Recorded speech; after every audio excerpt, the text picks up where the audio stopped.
man who believed that I died 20 years ago, and I live like a man who is dead already. I have no fear whatsoever of anybody or anything.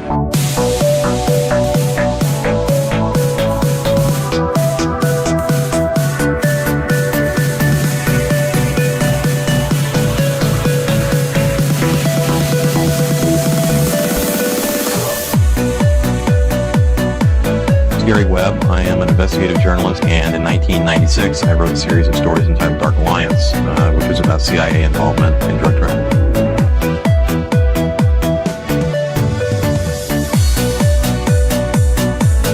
Are you a man who once said death smiles at us all?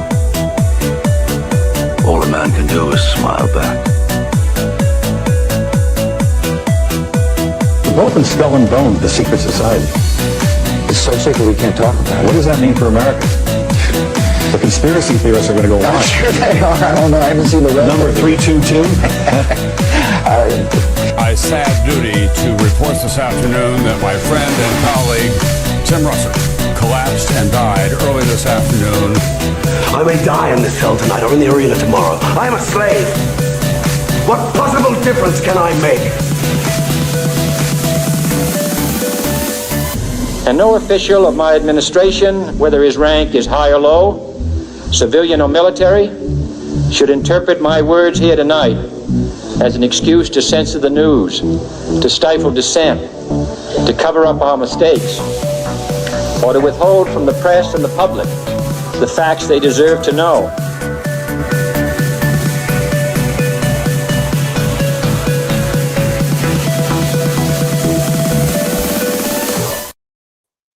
Merry Christmas! Welcome to your favorite weekly live call-in show, Already Dead. We are here to dissect the latest week, and boy, oh boy, man, I feel like everyone's getting on our wavelength this week. I'm ready to talk to you, Already Dead heads, because my, oh my, man, I called Austin earlier today, and I was like, man, because we usually kind of talk beforehand, talk about scheming topics a little bit, and we just kind of were just flowing. We don't even need topics. We can just fucking flow state today, because I was telling him this feels like a fucking season finale, fucking the end of the year, the schizo, Ragnarok begins, off to the apocalypse commences, the revelation, on to the new, new year.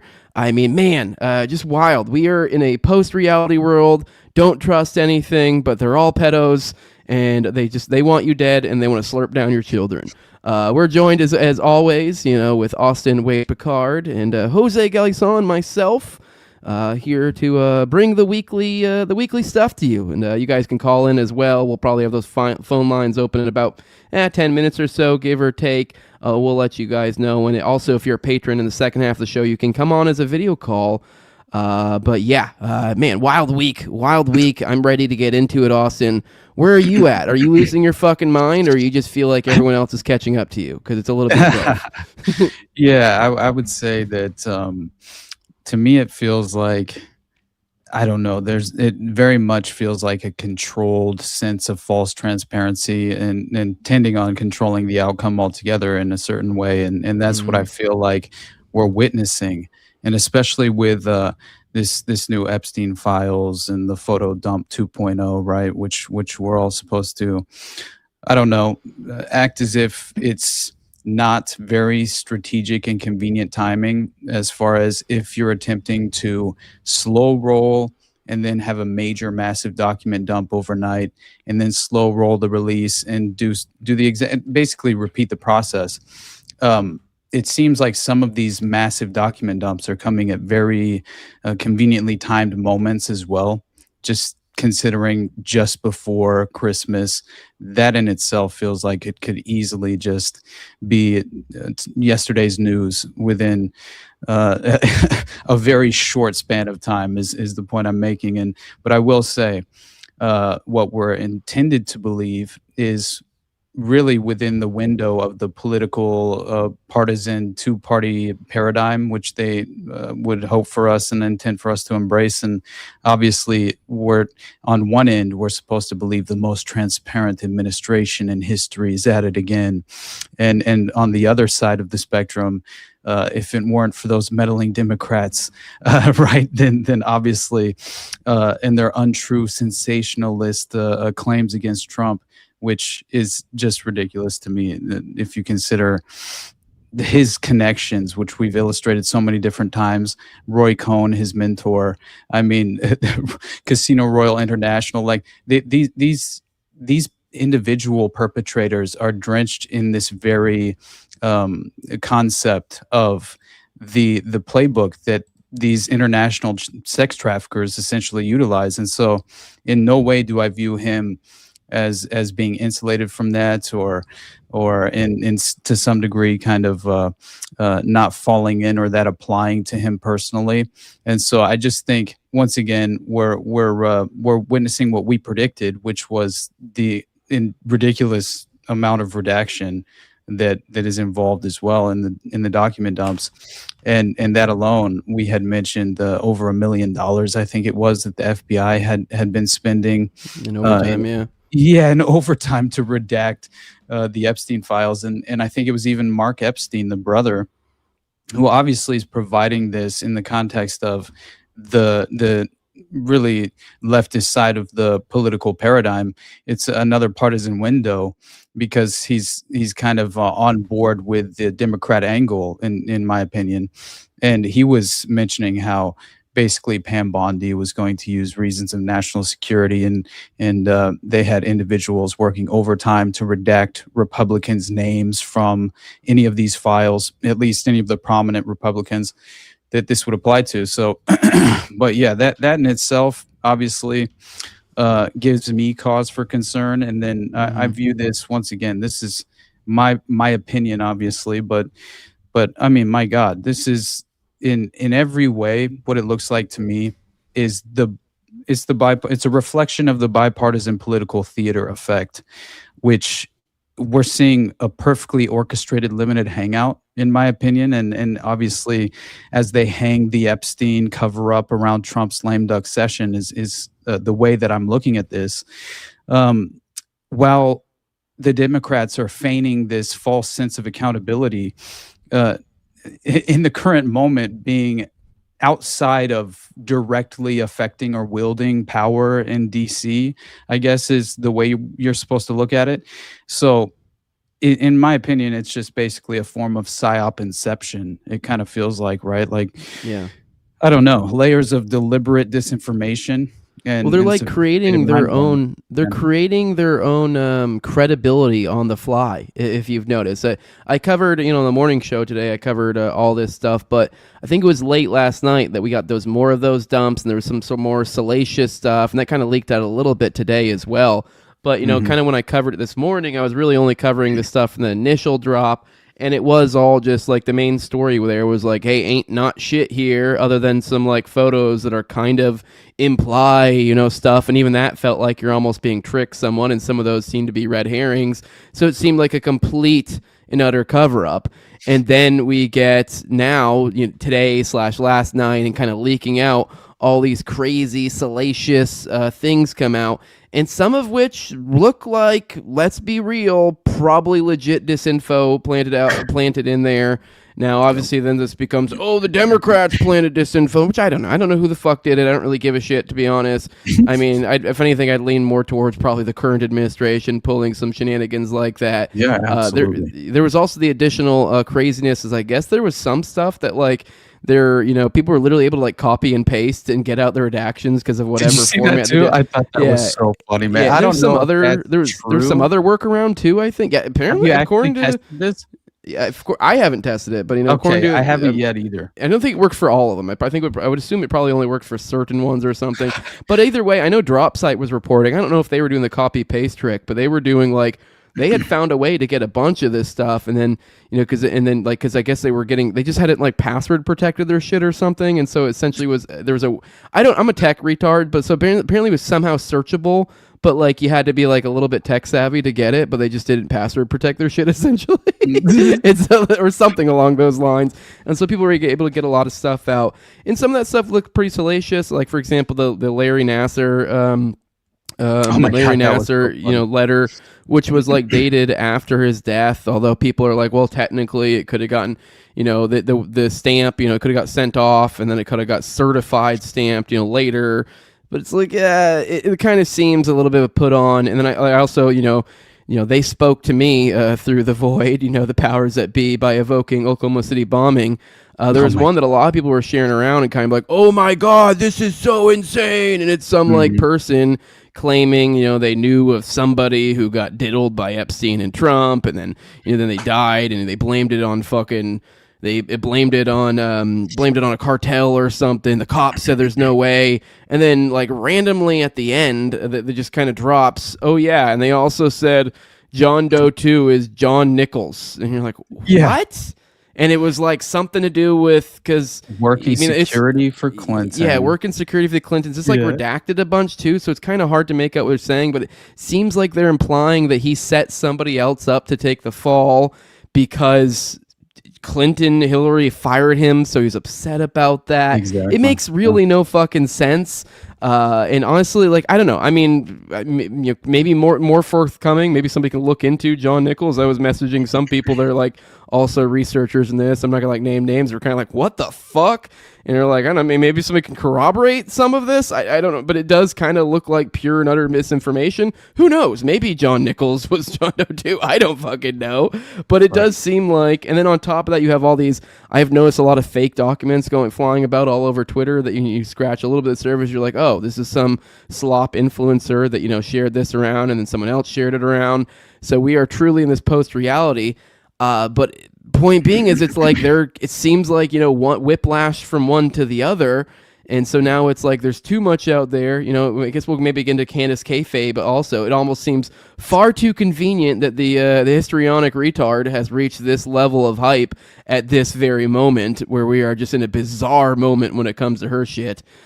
Which maybe we'll get into that later. But it just seems like they're really trying to make anyone who's asking questions look ridiculous. Because, I mean, some of the shit I don't buy, obviously. I mean, don't get me wrong. I think they're slurping down kids and doing crazy, evil shit. But I think they're going to try to discredit it by, lobbing up balls for them to dunk in, essentially. Which it seems like I've seen multiple tweets from like the DOJ coming in and going, oh, this email is clearly fake, and yada, yada, yada, like in a very respectable, good way. And it almost feels like, did you just seed this out just so that you then can go, oh, this is clearly bullshit, and look at this is what we meant when we were talking about an Epstein hoax, which, like, I don't know, sure, maybe there was stuff in there, but they've started out with no credibility, and this should have been just dropped. And like, even if this stuff is fake, the runaround has made it look all the more worse, because it's totally not unreasonable that like maybe the FBI did collect weird tips from people that is completely bullshit. But it's like, you would think then, okay, release that information and explain that to the public. So as opposed to this weird hide the ball and then kind of this playing tricks and like, oh, you're stupid. But yeah, it does feel like this feels like a PR campaign being run on the American people for sure. Absolutely.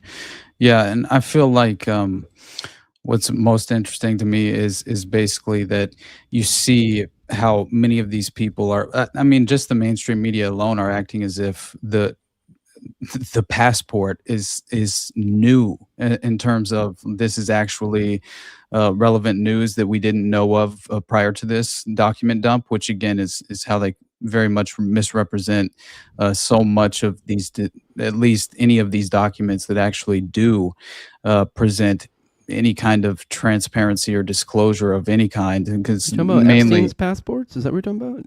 Yeah, because I saw it multiple. I didn't see that was a big thing again. People were running with that, but yeah, was like multiple mainstream publications were running with it, just claiming that the pictures of the passport, I guess, were somehow new, right? But that in itself, I don't know. It feels like they're misrepresenting the transparency in a way. So if definitely they're controlling the outcome in terms of the culture war, most definitely.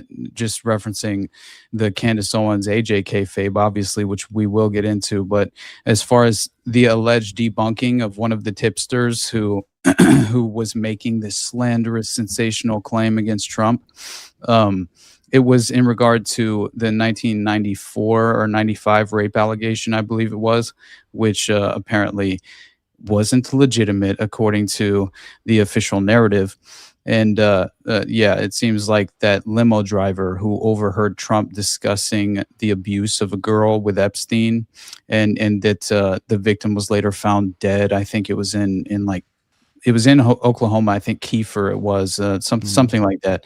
And died in 2001, I think, or something in that document, if I yeah, recall correctly. their head blown off, which was specifically referenced, obviously, and ruled a suicide, but allegedly doubted by the investigators or investigating officers at the time. And it apparently this is alleged to have been a distorted, fabricated version of this 2016 lawsuit by Katie Johnson, which we've talked about before in the past, obviously, and that's a pseudonym, I believe, for an alleged victim that claimed Trump and Epstein raped her in '94. I think is the one, but yeah, it was filed and refiled. I think it was originally filed anonymously, and someone involved as a producer for Jerry Springer was apparently like. What the claim is that he was behind many different hoaxes as well. So this is right up his alley in terms of something that he would attempt to do. In my opinion, it's difficult to gauge the credibility of some of this, because I feel like what they're attempting to do at the very least is damage the credibility of any of the real legitimate victims that have come forward, because that this will only muddy the waters, in my opinion, and that's probably ultimately the desired result, I would think, just considering the level of, at least some of the pictures are definitely, I would say, somewhat relevant and damning, and as in terms of what it seems to be reflecting in terms of the network. Just one of them is like a toddler that's laying on like some lounge chair next to Epstein's bed while he's naked, and he's under the covers, but I think his torso is revealed, obviously. But I think you're talking about the one where he's like, looks like he has a towel, like in a yeah. There's like a toddler foot sticking out with a crock. Yeah, like her legs. I think you can see. That's the one that started the beef with Daryl Cooper with me. That's so crazy. Yeah, and what's interesting as well is that you had a picture, I think it was of Wexner, and it looked like they were on a tarmac somewhere. I'm not not positive on that, but they redacted the entire, full black redaction on the entire body of this toddler that he's holding up in his arms, like this Lion King presentation of some kind. You know, the comical one that's like literally half the picture is just a black block. Yeah, you really can't even tell what he's doing. It looks like he's like holding a child, but it's like, this does feel like, while I covered a lot of these photos this morning, I kind of had to every one of them, like, keep like, okay, this is a little wild because of the implication, but you never know, because it could be literally I could totally buy this DOJ in a week, be like, oh, you guys complained about the redactions, and being like, oh, that was Wexner holding a watermelon. Or something, you know what I mean? Like, I mean, obviously, I think he's probably fucking evil incarnate, and you don't just give away your fucking, millions or billions of dollars off to someone just for funsies and give them, essentially, power of attorney, which for people don't realize, like that's what military members do when they deploy overseas. They give power of attorney usually to their wife. That way their wife or their loved one literally has complete and utter legal control over everything under their name. Like, they basically can assume your name. Like, I can never stress that enough. And for some reason, Les Wexner did just that for Jeffrey Epstein. So yes, I think, and I think he was, I think if I recall correctly from that drop site stuff where they figured out the way to get some, I think Les Wexner was the 10 co-conspirators was one of the big things that came out of that like drop that they then redacted later, because it seemed like they didn't mean to. You never know if that was on purpose or not. I mean, it's hard to believe that was not on purpose. But anyways, yeah, there was like 10 co-conspirators, and Wexner was one of them. Which is, but then they never looked into it. So it's like, well, what do you mean? You got co-conspirators, and then also, real quick, and I'll pass it off to you. I think it 100% shows they lied, because they did try to they tried to reframe the definition of victim by like also, you know, someone. But if you're already, you know, in legal documents, you're now referring them to, or you know, the investigation referring to these as co-conspirators. You kind of can't really label them a victim. I mean, that's the most craziest of J games to play, to try to label a co-conspirator in an investigation as a victim. Like, you know, I mean, maybe you could say there's an outside possibility we were wrong, but it's like, okay, then tell us why you were wrong then, because seemingly you found something compelling enough to label them as co-conspirators at one point, and then there was something later that you go, just kidding, there wasn't enough to this, so like, explain it to us. I mean, just tell us, why aren't these people co-conspirators? Why were people going after them? Were they just victims of having the wrong friend? I mean, I don't see why they couldn't explain this to the American public. Another indictment on our buddy Kash Patel as well, and Dan Bongino for that matter, just as far as I saw it being presented in terms of his little presentation where he claims that there were no co-conspirators, and Epstein effectively trafficked those girls to no one, right? And that in itself received much pushback at the time. So yeah, I don't know. It just goes to show how much of this is political theater and amounts to again, controlling the outcomes I mentioned before. But this is why you would attempt to, in the context of understanding what a limited hangout is, you have to implement a strategy of deliberate disinformation to muddy the waters and discredit certain victims and things of that nature, while also providing the cannon fodder that individuals can use to really re-engage with the political two-party paradigm that they desperately want us to essentially psychologically embrace as the just. And in my opinion, obviously none of this applies in reality, because you see the bipartisan nature of the network itself and how it implicates each side of the political aisle. I mean, we're seeing a lot of pictures of individuals of prominence, such as a Noam Chomsky, let's say, which I've very much questioned in the past. Not saying that he's never provided anything of value, but yeah, you have to remain extraordinarily skeptical, and especially in this current environment, I'm beginning to question, and it is the nature of PSYOP season, but I'm beginning to question. Obviously, I'm very much skeptical of everyone, and I basically live by a policy and principles in which I effectively trust no one, but that is a defense mechanism. I think you definitely have to manufacture for yourself over time, and otherwise you fall victim to so much of this. I mean, what's going on with the picture of Epstein and Steve Bannon sitting at his desk, and you have some strange picture of what looks to be an individual, a victim being trafficked in the picture itself, right? I mean, that's really what it looks like. And on the flip side, I don't know if you caught that. I mean, this is, I guess, maybe inappropriate to bring up in light of the victim, but on the opposite side of the desk, facing whoever sits at the desk, is literally a glamorous shot of Epstein, one of the ones we see all the time. Which I don't know. I at least point out, like, what the fuck? That's kind of funny to have on your desk literally a picture of you facing the people who are coming. So it's literally like him and then him, you know, sitting there. So. Obviously, I guess I got to cut it with a little bit of humor, but on the other side, facing him is a child victim. So I don't know. I think there's some deep psychological thoughts to be extracted from there. Just knowing that these releases. Real quick, Austin, I do want to let people know the phone lines are open, 1-833-722-3323. That's 1-833-722-DEAD.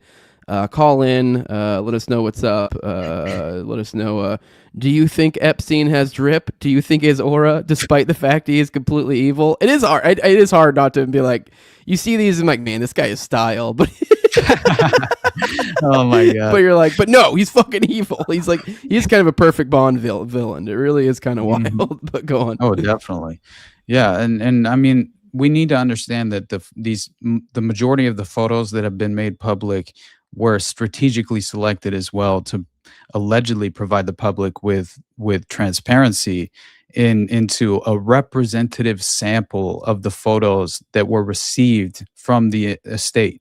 So that's another thing that you have to understand is we're gaining insight in a window into obviously what is being very much just strategically provided to us. And I think that's also by design. So again, I mean, just because obviously we need to spotlight any of the more extraordinary examples that obviously provide us with a window into the sinister form of abuse that they were engaging in. But yeah, I don't know, when you see so much references to Lolita and things of that nature, like they just play into the sadistic culture of pedophilia that really applies to this underworld that is far too well entrenched and seems to have a very well hidden hand but at the same time, I mean, we gain a glimpse into that world so very often. But this is all propped up by the intelligence apparatus, and there's no way around it. And at this point, I'm happy. They got white hats in there for us though, Austin. You know, we got our Peter Thiels in there. You know that they can be the anti-elites with the elites. You know, oh my God, they're out there killing Palestinians because if they didn't do it, you know, somebody else would do it way worse. You know. You know, I guess we're gonna make the hero of the West Memphis 3 the one that didn't fucking you know, do the awful, crazy, heinous, like over the top stuff. He just beat the kid to death. You know, that one. You know, at least he didn't like rape him and like disembowel him or whatever the fuck crazy shit they did. But you know, thank goodness for those white hats we got there behind the scenes, embroiled in these networks for us. I just think the level of involvement and his interest in transhumanism and genetic engineering and cloning, for that matter. I mean, this is what so many of the victims have. He's obviously co-opting religion too. I'm not religious at all, but it is like, I mean, I don't know like really much about Catholicism, but I know generic Christianity. That motherfucker is co-opting religion. And it's crazy to see religious people going along with this guy. And you're like, do you not see what the fuck they're doing? It's very, very obvious. They're making religion or Christianity and trying to conflate it with their weird fucking like ethical altruism, gay ass fucking, technocratic, weird philosophy shit that doesn't even make sense when you get into it that they've developed over there in Silicon Valley. And they're trying to find a way to sneak that into Christianity. It's the new age technocratic transhumanist religion is basically what's being offered up and presented to the public. And it's supposed to be an evolution of Christianity in a certain sense, I think, culturally. And many people are all falling into line in a certain sense. And you know how this perfectly folds into that of the Mind War, which I've been rereading through, obviously, in the past couple of weeks, just because of how much it applies to this modern PSYOP season and what I refer to as PSYOP Inception, I guess.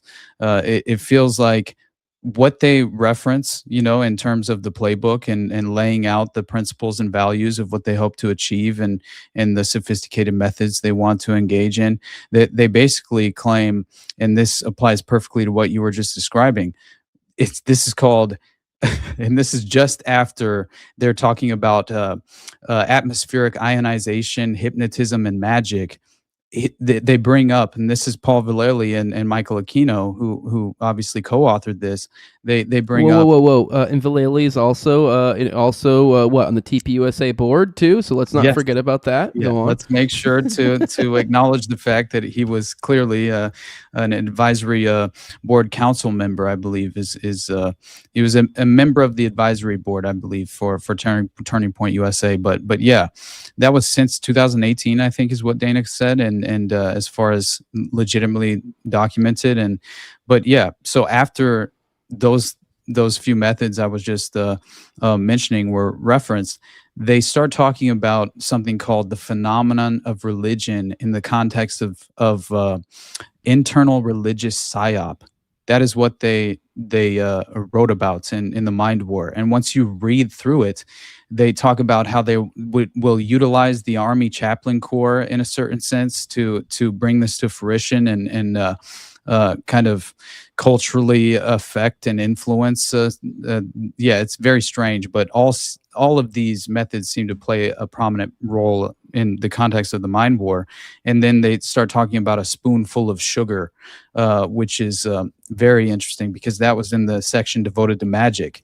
And so that's when they transition to a campaign starting with utilizing paramilitary operations under the guise of intelligence and implementing emotion arousing violence, false flags, and the degradation of the individual. So that is exactly what we're enduring in this very environment that we keep, referring to as PSYOP season. In every way, it applies to the modern Gladio playbook of what seems to be the strategy of tension. So I think that in every way, they've infiltrated the religious institutions and they've attempted to wield that very cultural influence as a weapon for ideological subversion and legitimately, I would think, trapping the psychology of the general public into this very just low level of interpretation and their ability to obviously utilize their critical thinking skills. Which I'd be interested to know to what degree Vallely was instrumental in the Seven Mountain Mandates shit. Like, if Right. because I mean, I believe it was essentially another form of that similar thought process was what Jim Jones was operating under, if I correctly believe, since they're like dominionism or something. This isn't really quite my shtick, but I remember that being like a thread there. That this is it seems like it carries on, and so I just find it funny that we have. Especially with Candace mauling about people that, the Satanists or whatever, or infiltrating the churches or whatever. And you're like, bitch, yeah. Oh my like, God. yeah, on your board. What are you talking about? And meanwhile, did you see the latest love letter from Mappin to Candace? It's absolutely like, oh no. just, well, hold on. We because I would guess not jumping ahead, but we have to talk about that. But obviously, I will say that Dana kind of she really drove, I don't know, she reminded me of this, I would say, just kind of overlap in a way in terms of the history of the O9A when I was reading through it. And this Seven Mountain Mandate fits perfectly into that of the occult application of the sevenfold way in what are the principles of the O9A, allegedly. And so that is definitely what they claim to have attempted to strategically implement as far as this practical and what they refer to as a necessity, highly individual sevenfold way, which is something to do with an individual quest for gnosis, is how it's referred to in the actual documentation of the history of the Order of Nine Angles. But yeah, it's about occult knowledge and wisdom and a quest involving tests, right? Occult practices such as something referred to as insight rolls. So that to me feels very much like the Temple of Set model of the divine black flame and this divine intellect, that your superior intellect to that of the general public, and achieving some sense of immortality through becoming a sort of god in your own right, which that seems to apply in terms of the O9A history. So again, I just find that interesting. But before we get off the Epstein, it feels like Epstein looms large in the background at this moment.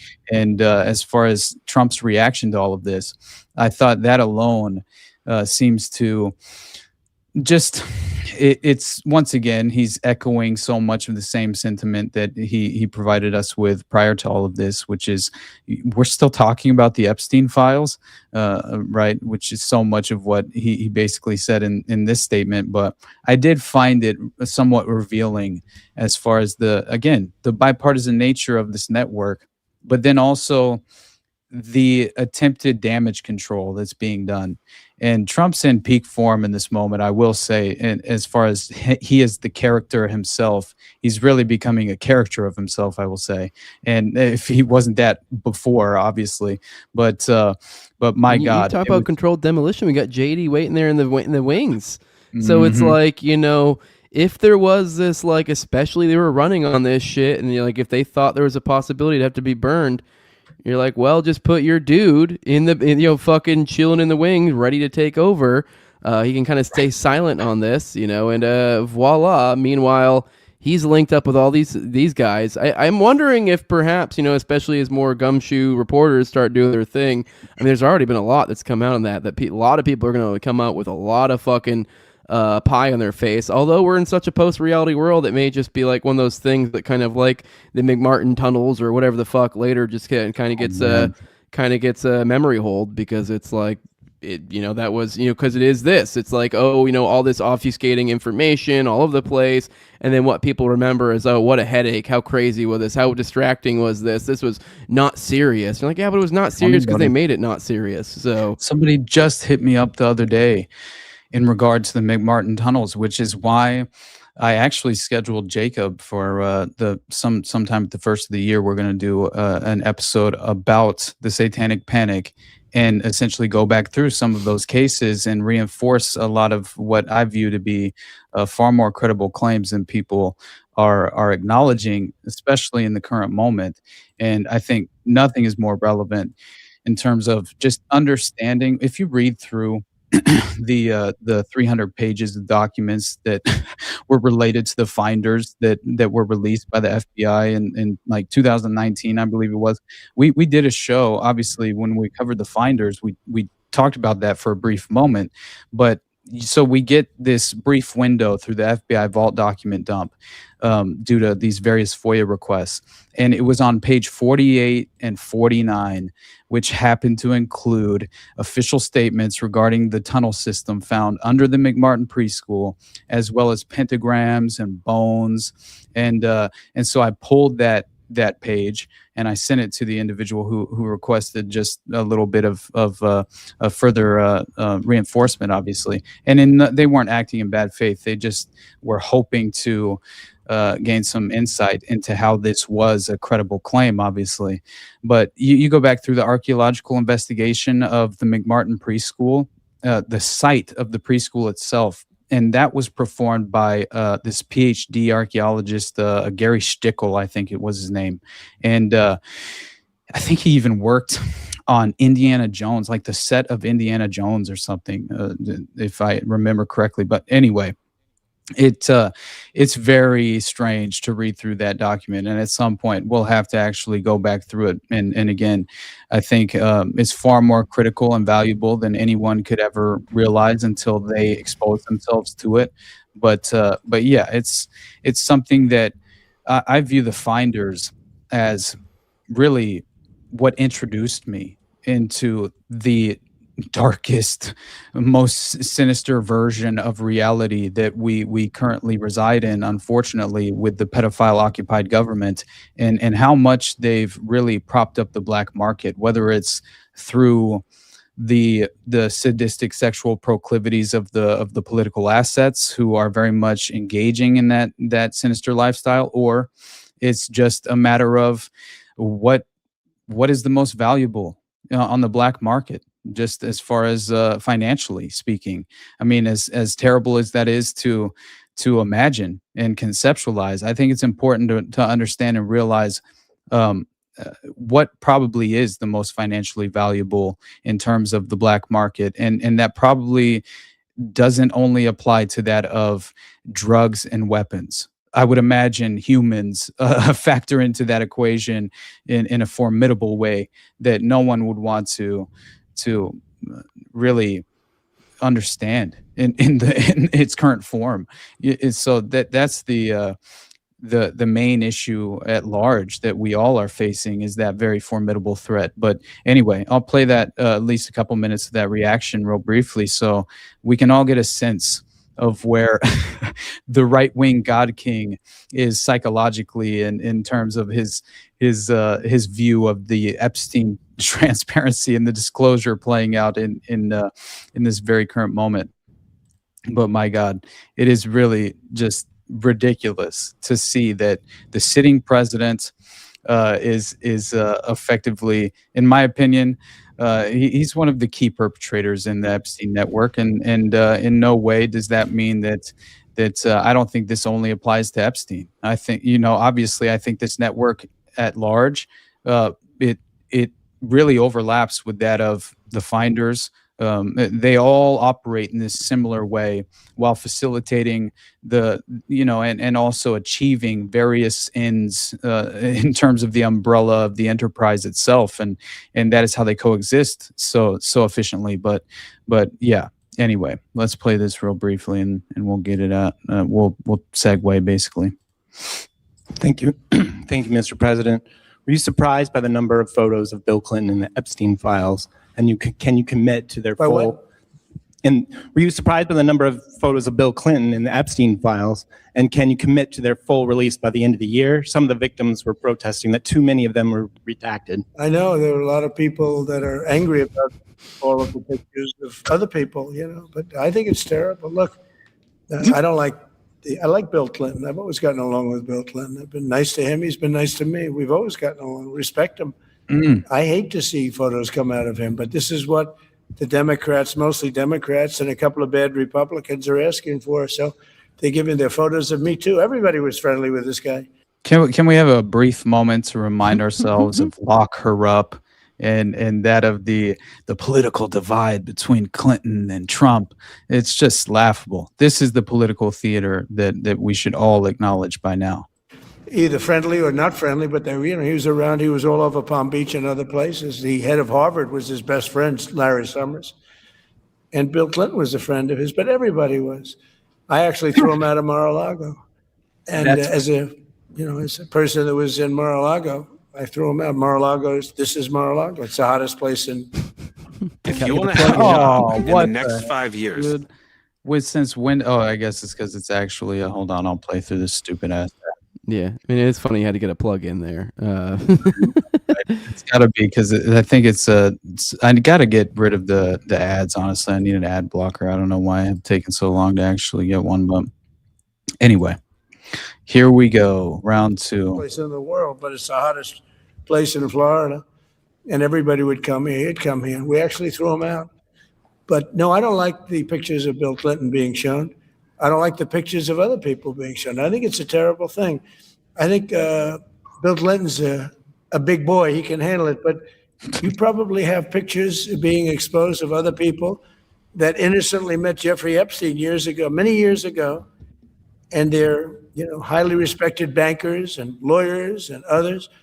And they'll end up, because of guys like Massey, who's a real lowlife, whose polls are down to about 9%, by the way, in the great state of Kentucky. If you look at Kentucky, Kentucky is such a great place, but I don't know, they've got a couple of people on there that are very strange in terms of leadership, but Massey's a loser, and he likes it, and that he works with the Democrats. He's just being used by the Democrats, because what this whole thing is with Epstein is a way of trying to deflect from the tremendous success that the Republican Party has. Oh. Like, for instance, today we're building the biggest ships in the world, most powerful ships in the world, and they're asking me questions about Jeffrey Epstein. I thought that was finished. I believe they gave over 100,000 pages of documents, and there is tremendous backlash. It's an interesting question, because a lot of people are very angry that pictures are being released of other people that really had nothing to do with Epstein, but they're in a picture with him because he was at a party, and you ruin a reputation of somebody.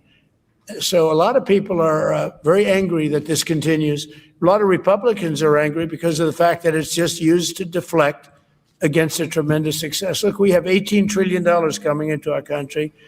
We have, I believe, we're going to have the most successful economy in history. We inherited a mess. Now prices are coming way down. Gasoline is less than $2 in some states, $1.99, $1.97, $1.95 a gallon. $1.95. Think of that. A gallon. Nobody ever thought they'd see that. They don't want to talk about that. They want to talk about Epstein. And the problem is a lot of Democrats are being caught up in the web, like Larry Summers. Larry Summers was the head of Harvard. He's now been forced to resign from every board he's on, and he was thrown off the Harvard board. Now he was at Epstein's Island a lot.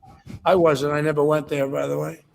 But okay, it's nice. But I never went there. But a lot of people did go there. But instead of talking about the battleships, or instead of talking about most favored nations drugs, we're bringing down drug prices like at a level that has never even been thought of, by thousands. Think of it, by 1,000%. This is when he gets into basically how he's leveraging the tariffs against these international world leaders, and gives the example of how he calls up Macron and he tells him that he has to bring down, essentially cut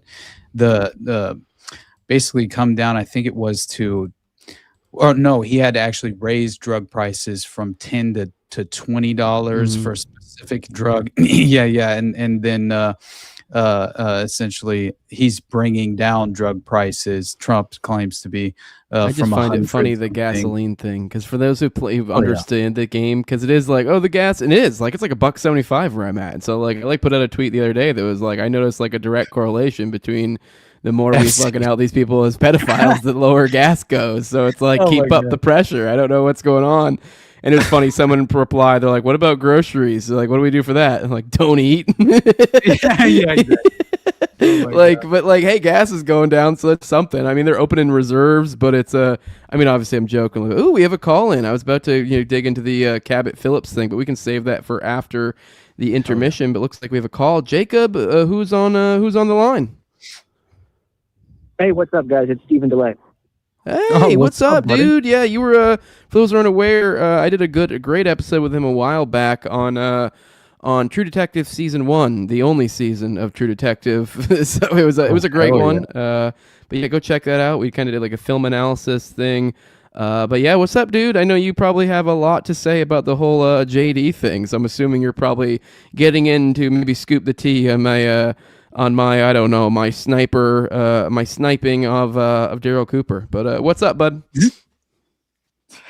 Yeah, I definitely have Vance on my mind, and I've been thinking about him now for a year or two, and boy, it's going to be a problem, because as you guys can see for yourselves, it's just the suckers are going to fall for it. They just eat it up every time, and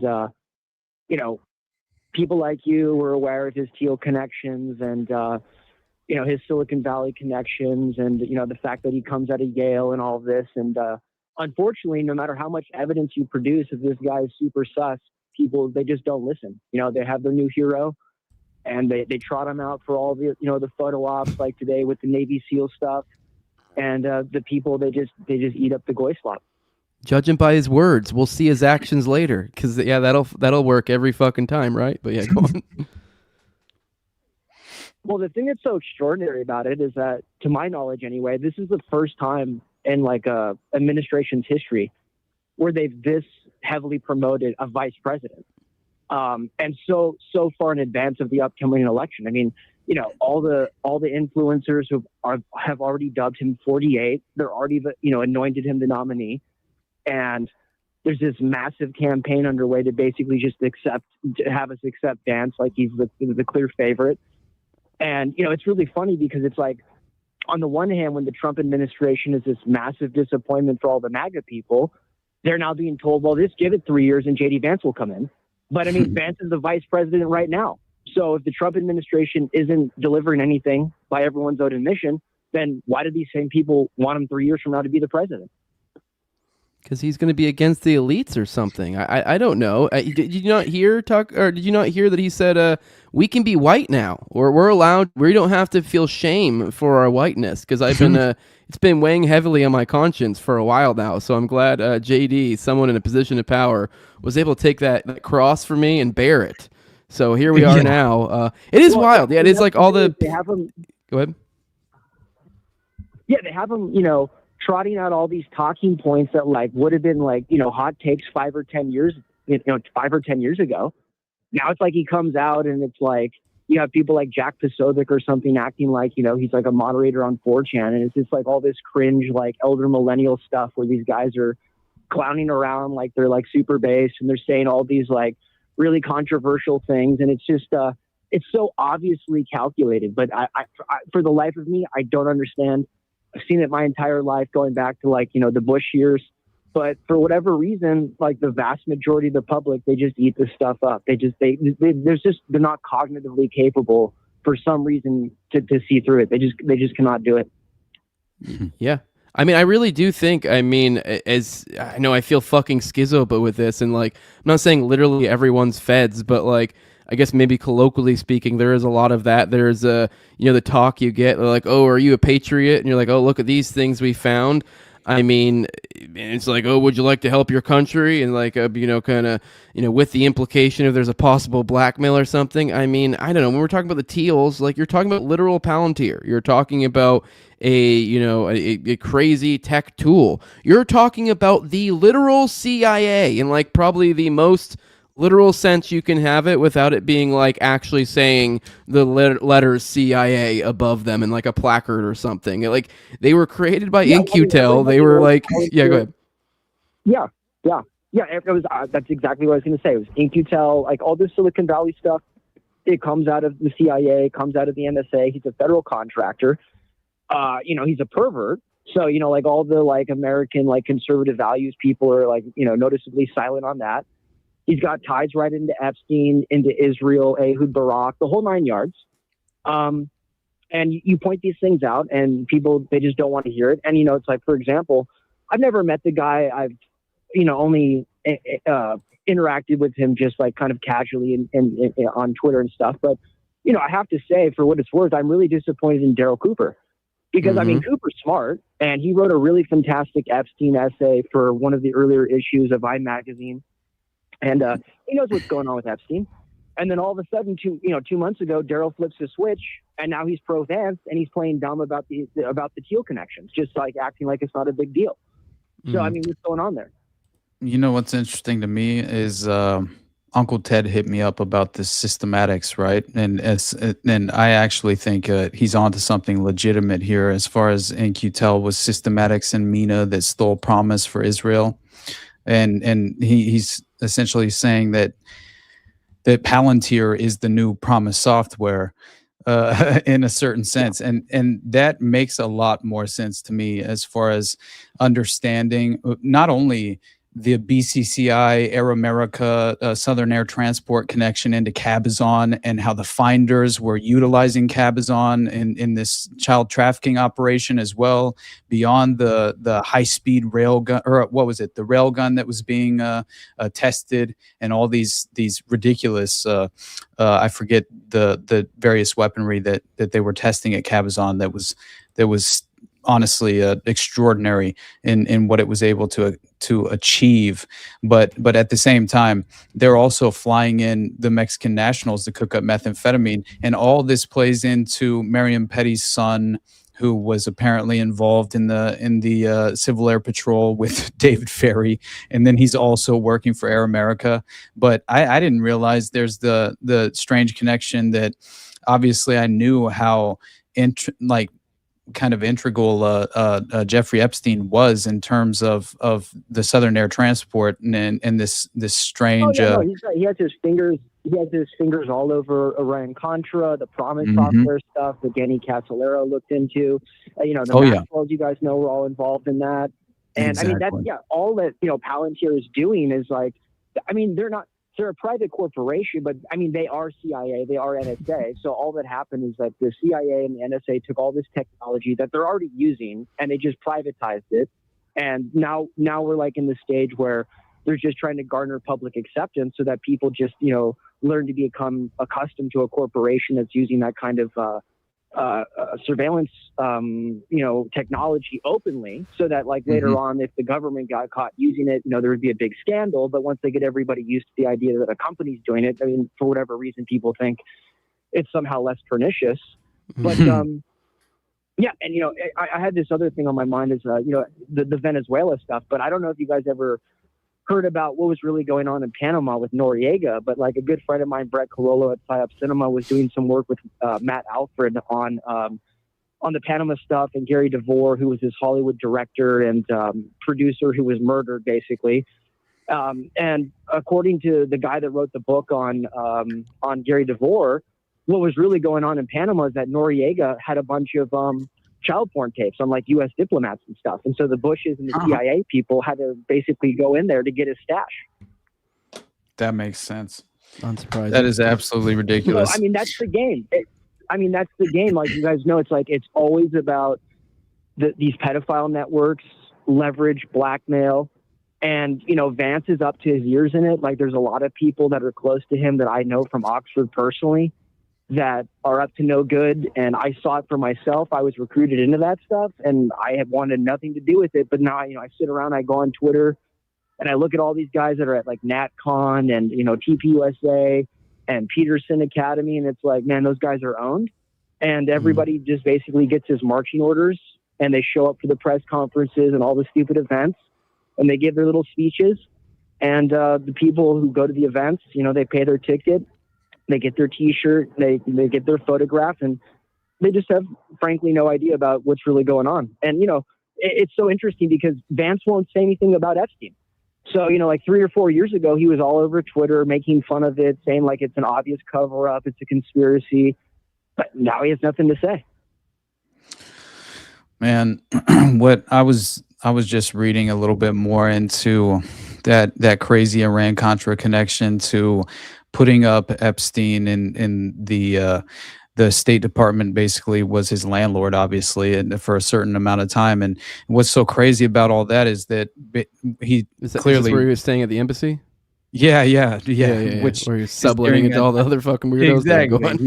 He sublets the apartment to the very defense attorney for the French Connection and the Pizza Connection drug scandals, which I think were more than drug scandals at this point. And I think it was Ivan Fisher was his name, the actual defense attorney. But this is direct CIA involvement in narco trafficking. Does that ring any bells for the current conflict in Venezuela and many other obvious examples of that exact playbook? But it's the same thing over and over again. And the thing about it, like since we're delving into like 80s and 90s Clinton corruption, I mean, I know you guys are aware of this too, but it's again one of these extraordinary facts that doesn't really get the attention it deserves. But I mean, of course, Ken Starr, who was the special prosecutor who was supposed to have been going after Clinton in the 90s, he ended up on Jeffrey Epstein's legal team down in Florida and helped Epstein with the non-prosecution agreement. So you got Ken Starr, who's controlled opposition, supposedly going after Clinton for all these things. We now know that Epstein was the guy behind all this stuff with the Clintons back in the 90s. And then there's Ken Starr swooping in with Dershowitz to get Epstein out of a jam. Mm-hmm.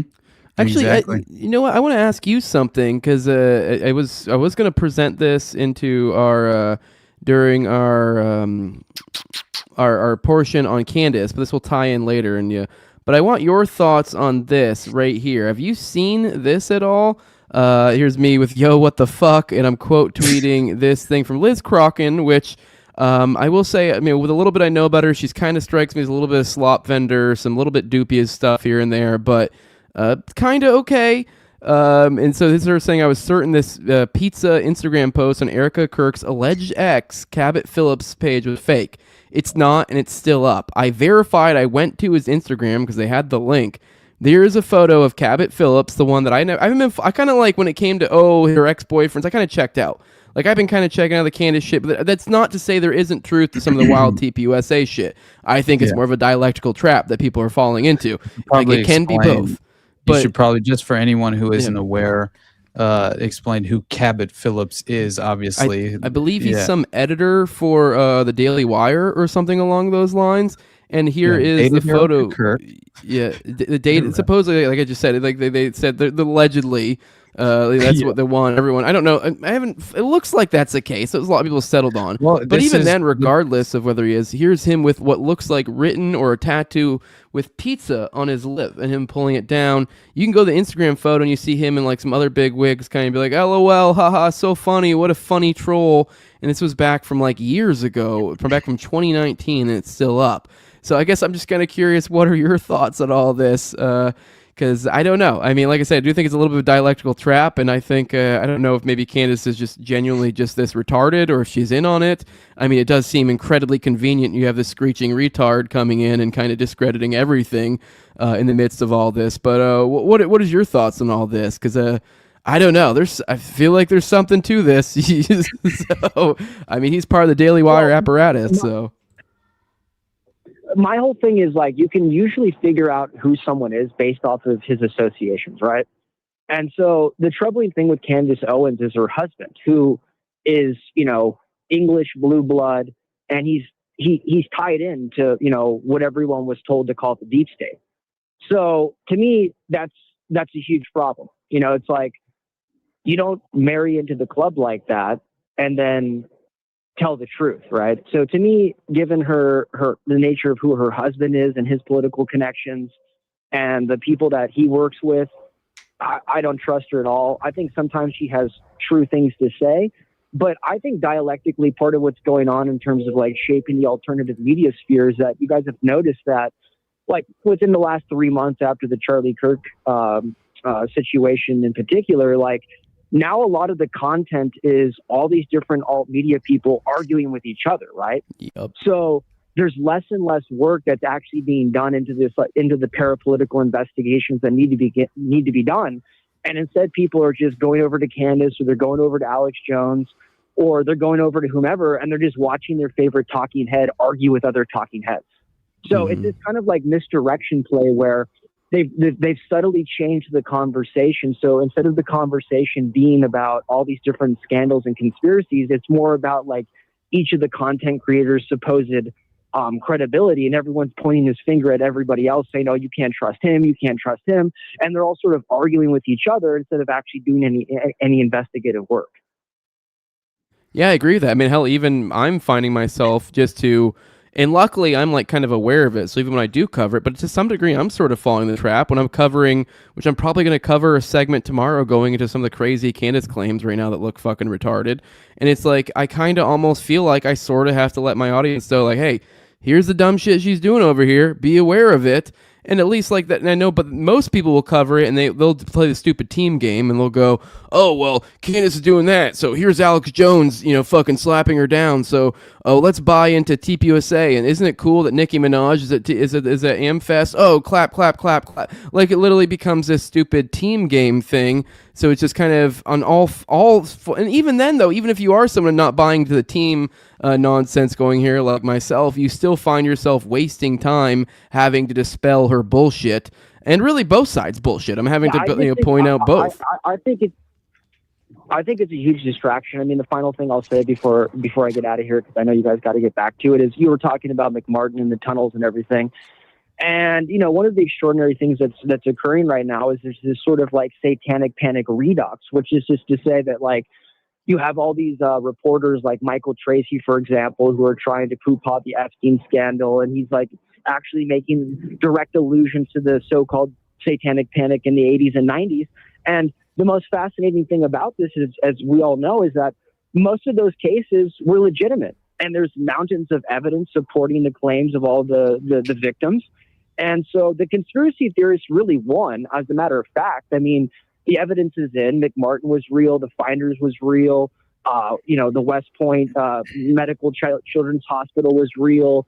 The Presidio was real. Exactly. But then you get into this problem where everybody just moves on. So we're always playing catch up because they just move the goalpost onto the next conspiracy. And they trot out the same talking points about how it's sensationalized, or there's no evidence or whatever. And then 5 or 10 or 15 years from now, we'll all be talking about how, boy, those Epstein people really did get away with everything, and I can't believe everybody fell for Vance. And then we'll just be on to the next thing. And then they just fall for the next thing and next thing. All right, thanks for joining us, pal. Hey, feel free to, if you ever want to, I guess I'm offering one half, but I think Austin probably agrees. But feel free to come on or hit me up if you ever want to come on some Tuesday, any Tuesday around this time. You're welcome to come on as an actual guest or just call in. You're always welcome. I appreciate your input. This was a fun conversation. Maybe one day I'll watch another True Detective season and sully the memory of True Detective season. Maybe we can do another episode. But we'll let you go. Appreciate you joining us. Yeah, hell yeah. And then I guess we'll do a little intermission. But any final thoughts, bud? No, that's it, man. Thanks for taking my call. Oh, no problem. Thank you. We'll see you next time. Or so hopefully we will. But Austin, you ready to do intermission? Right, and no, you're good. See you, bud. Be ready to go to intermission? Yeah, let's do it, buddy. Let's do it. I got pee. Perfect. Yeah, I do too. But I'll give my Candace thoughts post intermission. Yeah, we're going in on Candace. And patrons, I see a bunch of y'all back there. Feel free to join. I want to shoot the shit with you guys.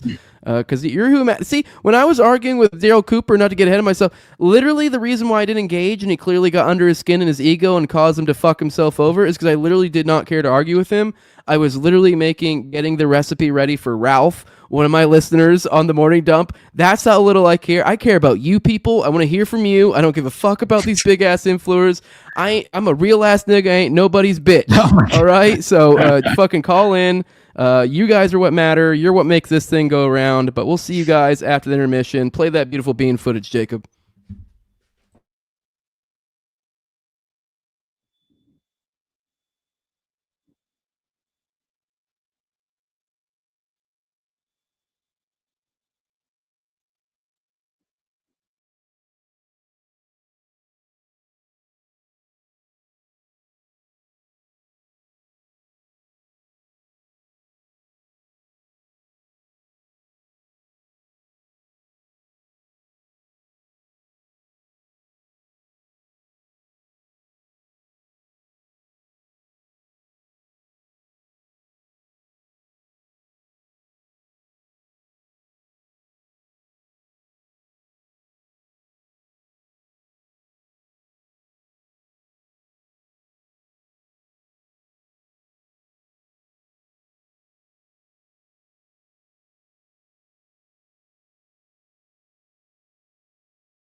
All right, I guess I'm just gonna. Oh, I think Jacob's getting set up. All right, I'm out of here. All right, I was gonna.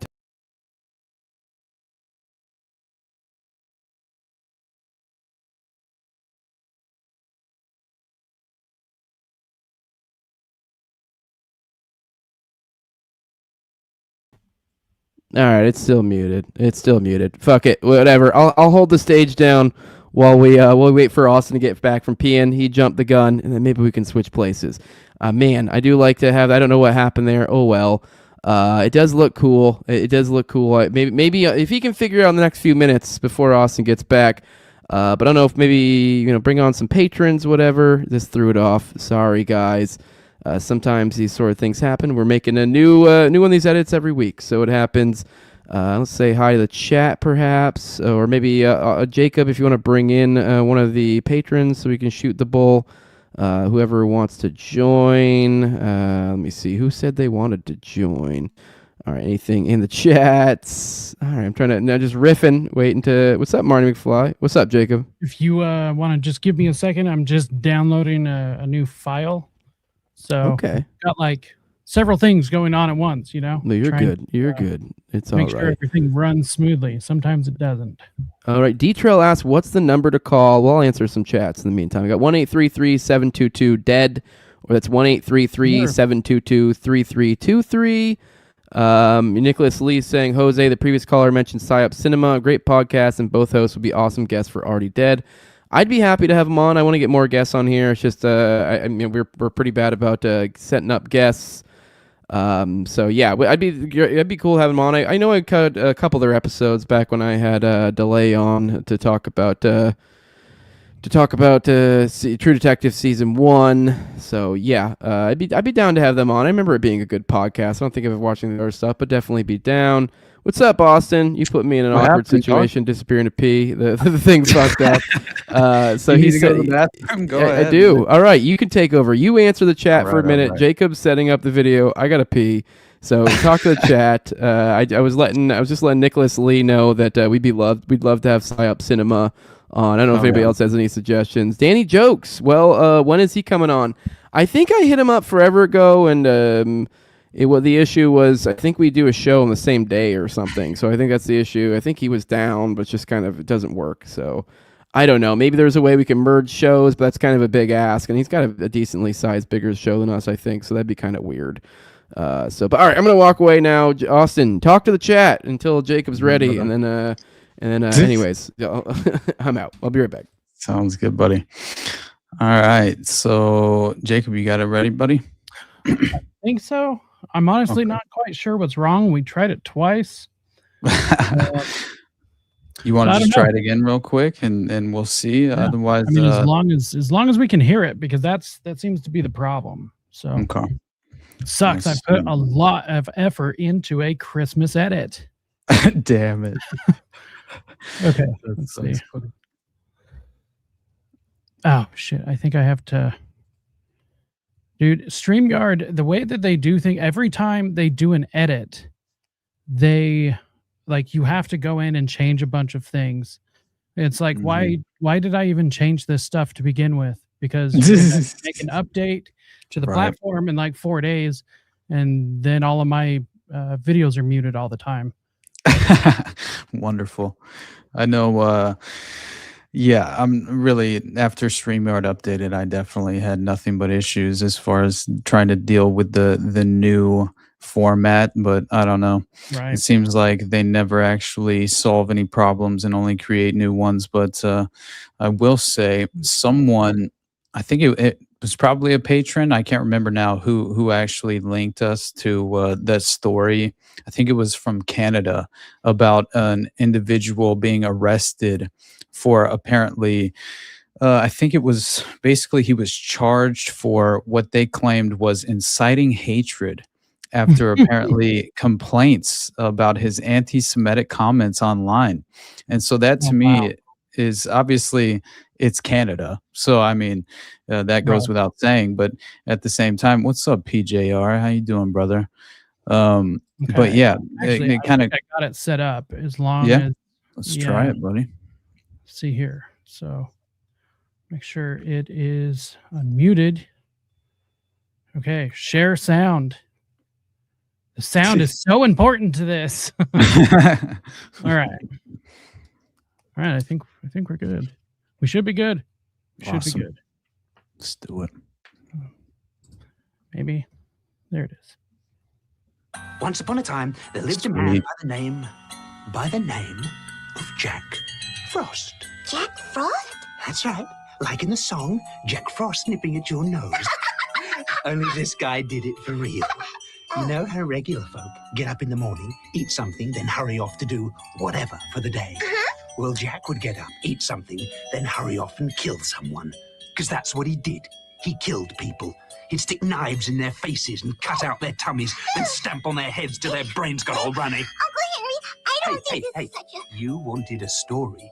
You got a story. Yo, ho, ho! Merry fucking Christmas! Hey! Happy Festivus, everyone! Merry Christmas. I came here to die. Christmas is canceled. How come you're all alone on Christmas Eve? My family doesn't celebrate Christmas. Happy Festivus! Oh, but why? Well, because we don't really believe in Jesus. I'm back. Yay! Oh, please. There's only one fat guy that brings us presents, and his name ain't Santa. Every idiot who goes about with Merry Christmas on his lips would be cooked with his own turkey. Fuck you, Santa Claus. I hate to be a buzzkill, but he said that your house is on elf graves and they're pissed off. Ever seen the backseat of a sleigh? Shut up, fat boy! I'm not fat, I'm festively plugged. What are you doing here? I'm being held hostage on the night baby Jesus was born. What the hell does it look like? Whoa! That's delicious! Dasher, Dancer, Prancer, Nixon. Get me some more cocoa! Right away, Santa. Whoa! I think Santa feels a little fun! Comet, Cupid, Donna Dixon. Woo! How dare you enter The princess liar! What the hell are you doing? Jewish people can't eat Christmas snow. We can too. No, I think it's against the law. You've called out the thunder. Now, get ready to move! Now I have a machine gun.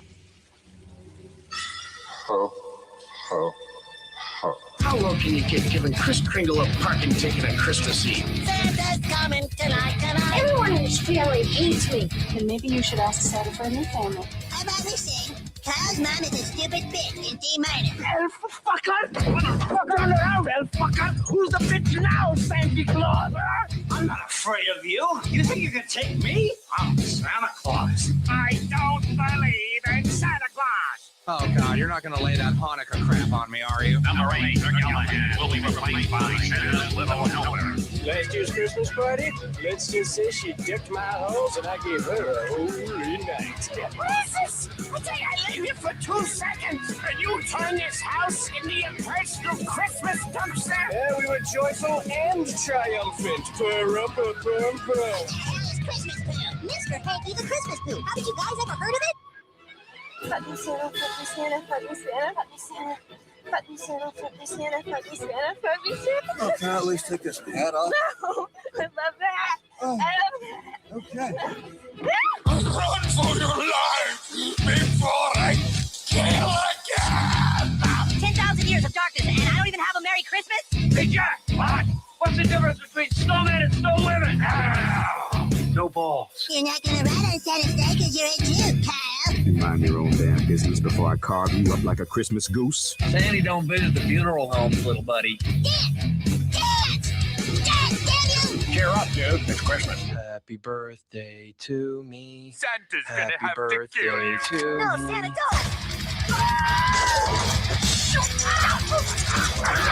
Where are you, you little freak?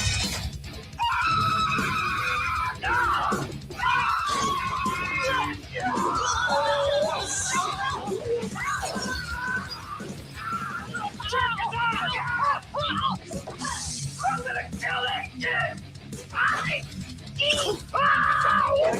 Another Festivus miracle! You guys give up or get thirsty for more? This episode has an important moral lesson. The moral of this episode is that everyone, regardless of your religion, should celebrate Christmas because it's the best holiday. Yeah. Say, by the way, can you play Jingle Bells? I don't like Christmas when it snows. Hail Satan! It's too sentimental. And what would you like, little boy? You're not really a Santa, Tubby. Why you little? Supposed to be Christmas. What the hell's going on? Yo, ho, ho, mofo. Marge, turn on the juice. Well, I sneaked around my mom's closet too and saw what I'm getting. The Ultra Vibe Pleasure 2000. What's that? I don't know, but it sounds pretty sweet.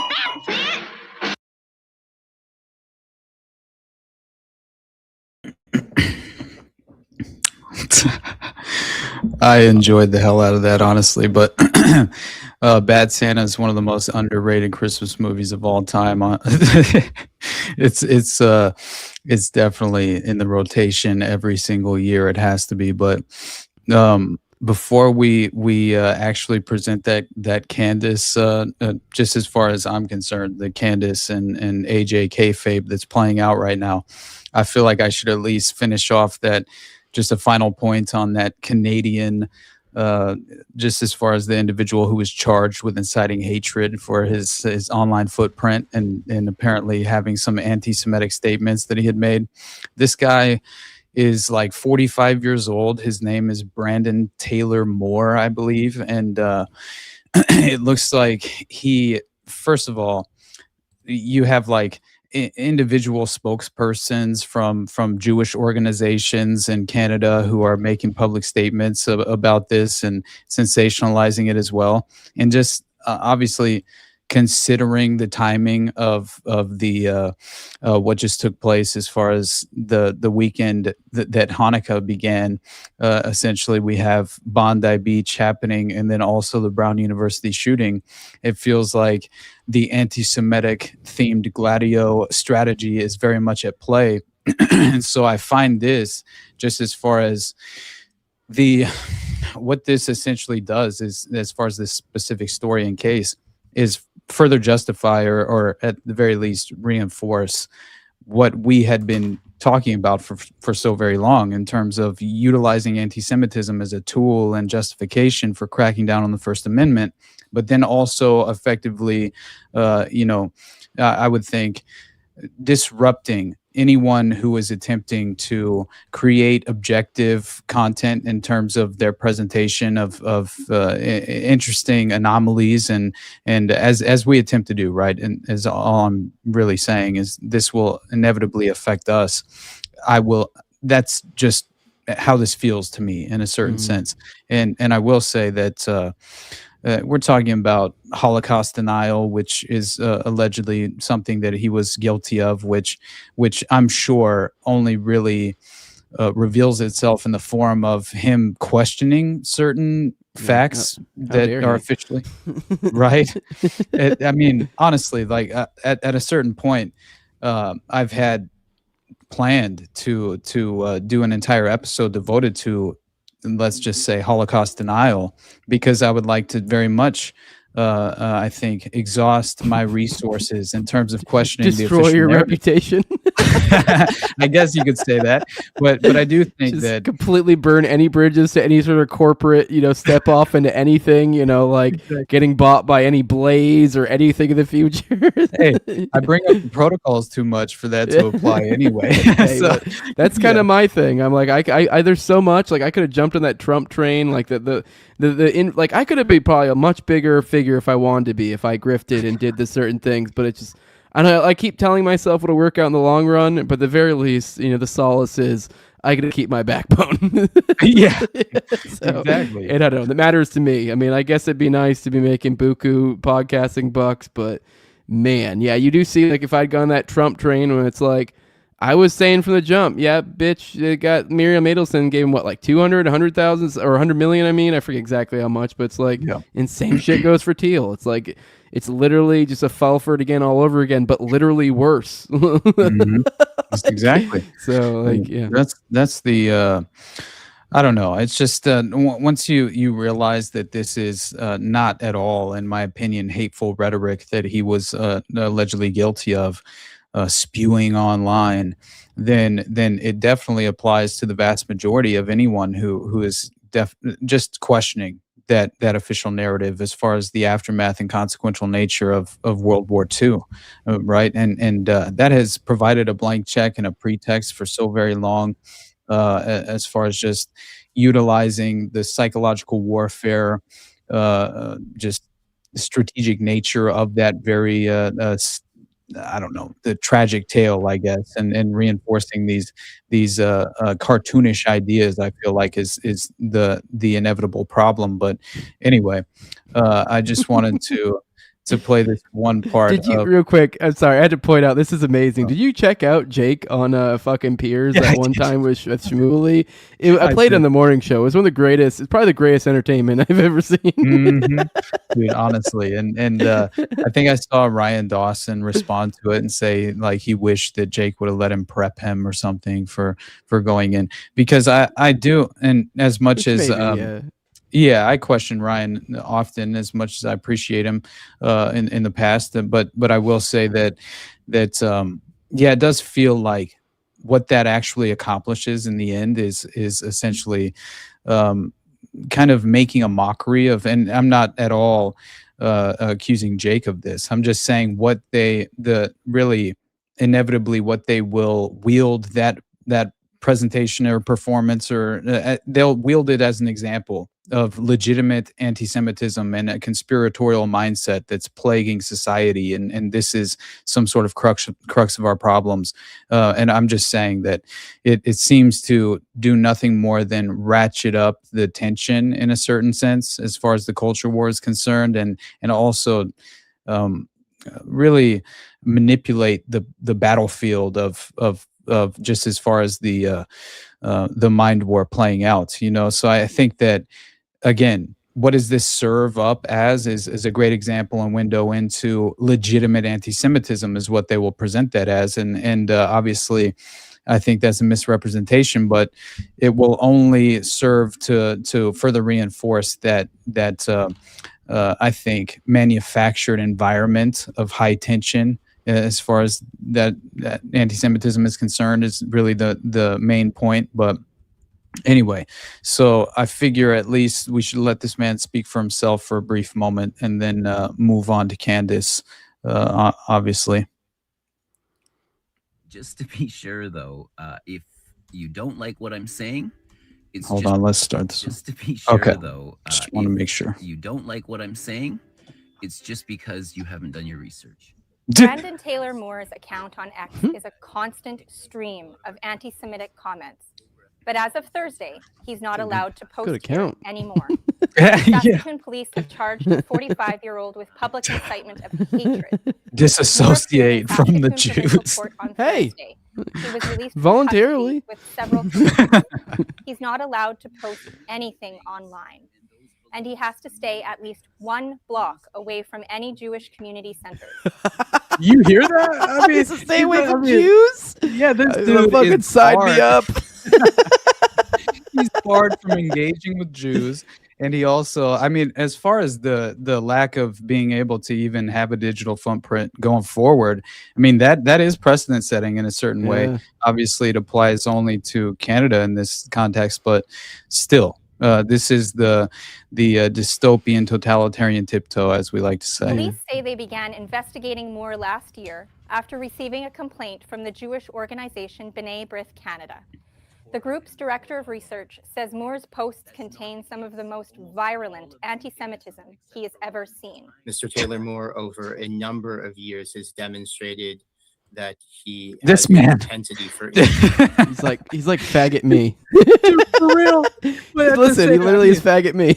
But this guy is far more full retard. There's no way around it. I Look mean, at those dead eyes. Look at the guy. He's got Steven Crowder eyes. Look at him. They look like Steven Crowder eyes. Oh my Just God. dead, soulless, fucking beady eyes. This is the face of the justification. Citing I can't even do it. vitriolic hatred against the Jewish community.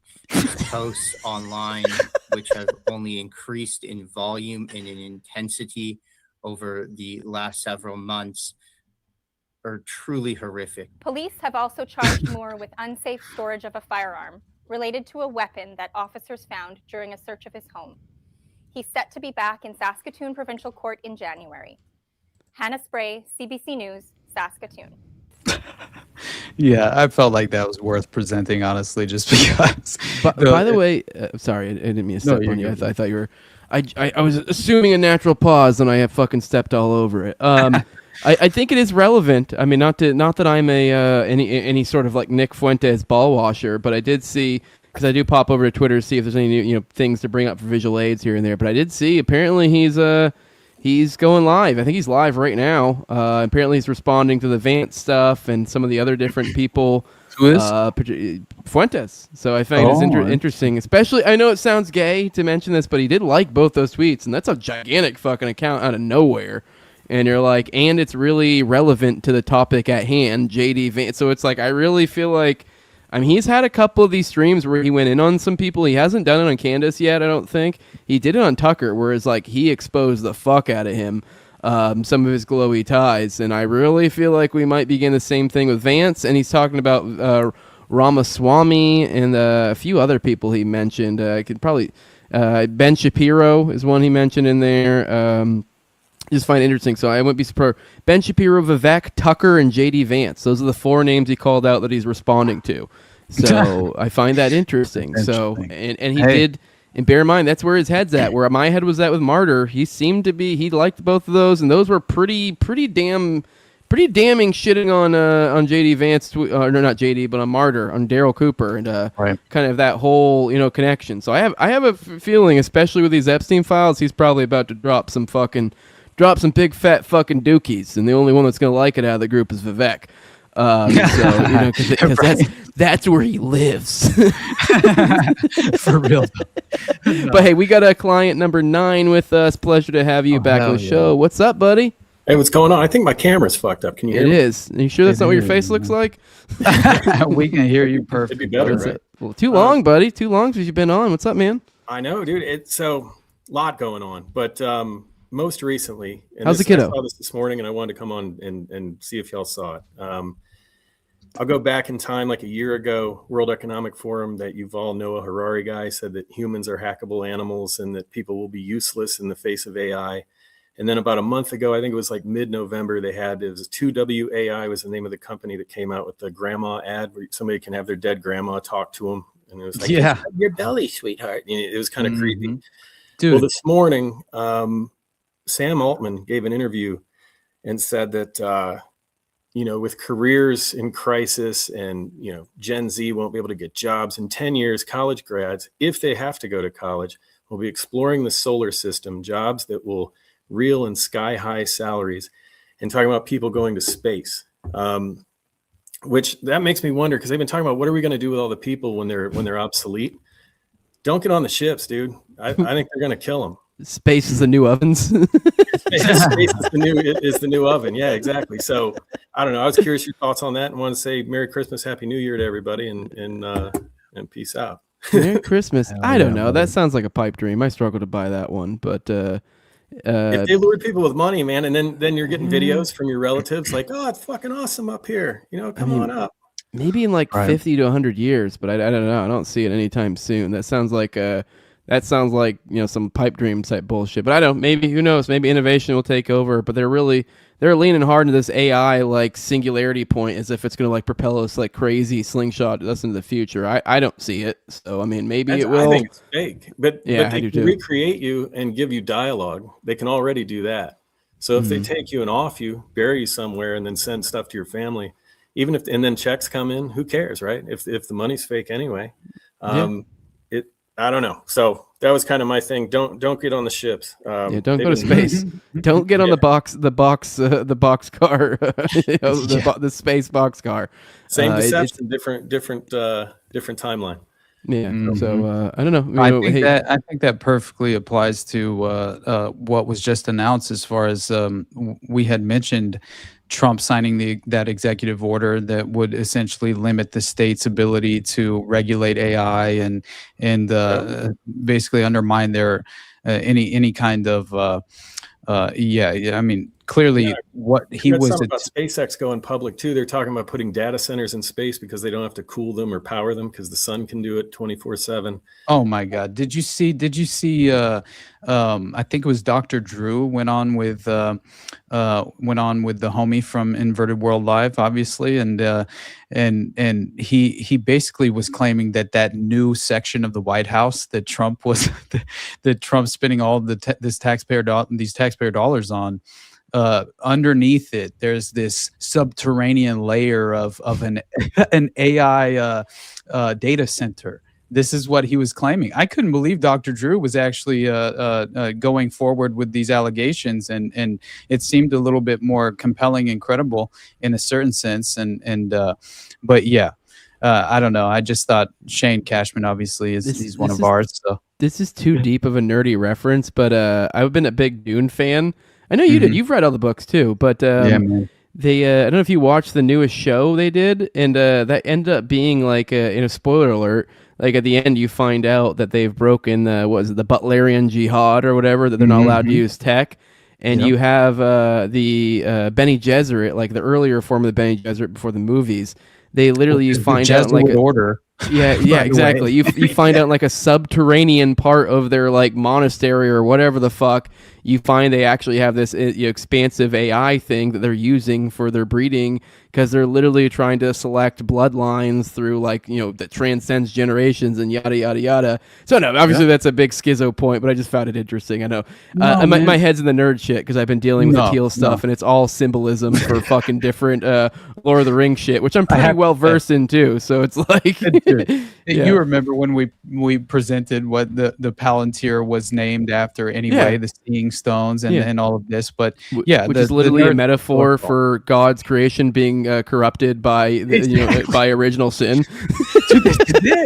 The nerds will kill us all. This is a fact of life, and just symbolism will be their downfall. If you're a good nerd, you're like, fuck. For real though. I read the Silmarillion and I'm so freaked out. You guys only watch the movies, you stupid fucks. Look, look no further than Alex Karp, honestly, as far as the face of Palantir at this point, other than Peter Thiel. And he's out here like high on crack doing these public presentations. And it's just crazy to me that somebody even put it in the context of like, this man has security clearance and he's over here talking about how he's like unable to sit still whatsoever whenever he's doing this presentation as well. But yeah, the way that he's attempting to do damage control, because it looks like that is his assignment, he's failing miserably. And I will say it's at the very least worth watching 20 seconds of this man completely just cycle through his amphetamine-based stupor and in no way remain composed or measured or collected. Like, watch this man. You don't have it up, bud. You don't have it up, bud. Oh, what?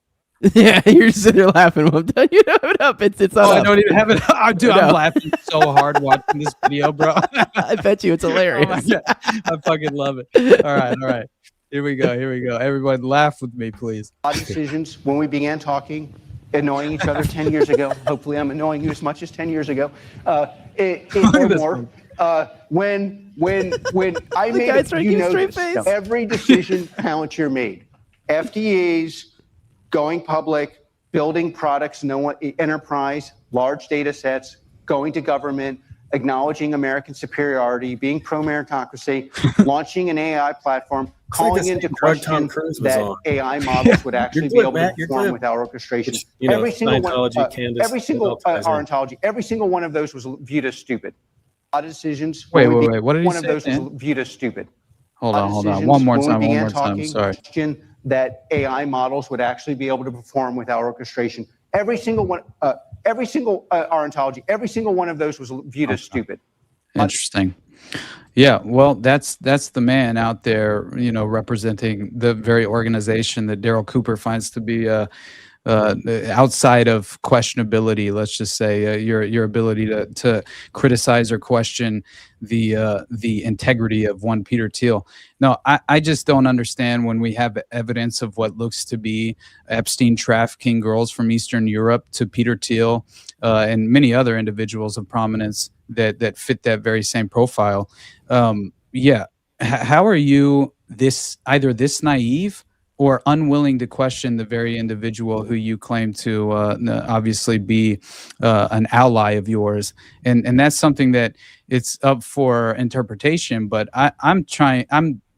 let's just say I'm having a difficult time discerning for myself as far as, is this individual, let's just say once DOD, always DOD in terms of Daryl Cooper. And that's very possible. I mean, he has a show with a Navy SEAL, Jocko Willink, which I don't really appreciate. I don't find him the most appealing presenter of information. And in every way, he kind of comes off homoerotic. You don't like cliches with a cool fucking voice? He reminds over and over again? What are you, a weak little bitch? Yeah, apparently I am, because he reminds me of Dan Bongino when he's like over there, convulsing. It just, I don't know. At every level, I feel like we're being had. This is a gambit, and we're surrounded by, let's just say, unlimited hangouts abound, and we're surrounded by psychological warfare operatives. And in no way do I view anyone who is unwilling to objectively pursue the truth, and especially hold pedophiles accountable in our current environment. Yeah. Just speaking to the political assets and prominent positions that are so overwhelmingly implicated in these very networks, how can you remove yourself from that equation and fundamentally call yourself credible? It's impossible. And so I don't care how much value you've offered in the past. Your unwillingness to go there is a major problem. This literally is something I've been people have been like, oh, you're going crazy, you're fucking shitting on everybody. This is what's kind of bothering me, is especially, I don't know, I'm not saying I'm like anywhere near upper tier or whatever, but like I've kind of bumped elbows with these people, and I see how they interact. It's this insider mentality. It's this like, and it's this weird parasocial thing where like they are like, oh, you should be beholden to, or you shouldn't do this because and you're like, say, for example, like a lot of people saw the crash out I had with Dave Smith a while back or whatever, which, you know, hey, you know, we kind of sort of squashed it, but it was like, same time, it's like and this isn't even like a complaining, trying to be somebody's buddies or whatever, but people have this idea, these like perception of like relationships.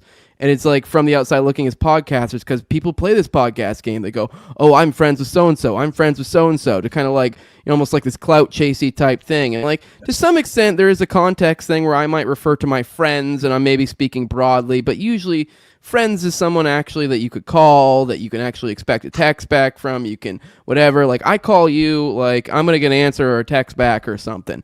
Like, we're friends. I have no problem saying we're friends, but there's like almost no other people. Like, I mean, I maybe have a few friends in this space. It's like we're friendly acquaintances. Like maybe we could casually call ourselves friends, but then there's this weird like loyalty that's somehow embroiled with this conception of friends. Which sure, yeah, me and you have like a loyalty. Like I'm like there is some level of like, yeah, I know I can call you, and that's because of the access. Like the reason why is because of the access. If I had some weird thing with you, is like some issue or whatever, I can call you and we can squash that. We can, I mean, if I'm not like satisfied with the answer, maybe something, you know, happens after that, whatever. Right. But like, you know, I have that access. So when you don't, it's like, well, then that kind of takes away from that. So it's like, well, then we're just, there's no like owed thing. And so there's just this really, you see this play out. So you do, and also that there's somewhat of this thing where like, especially the smaller content creators, it's like they feel like if they just suck that dick nice and hard, that somehow, you know, they'll go on the shows and they'll do this. And to some degree that is true, but that's not for every one of them. Most of these people who suck the dick, they just end up with like pitiful numbers and just look pathetic. Yeah.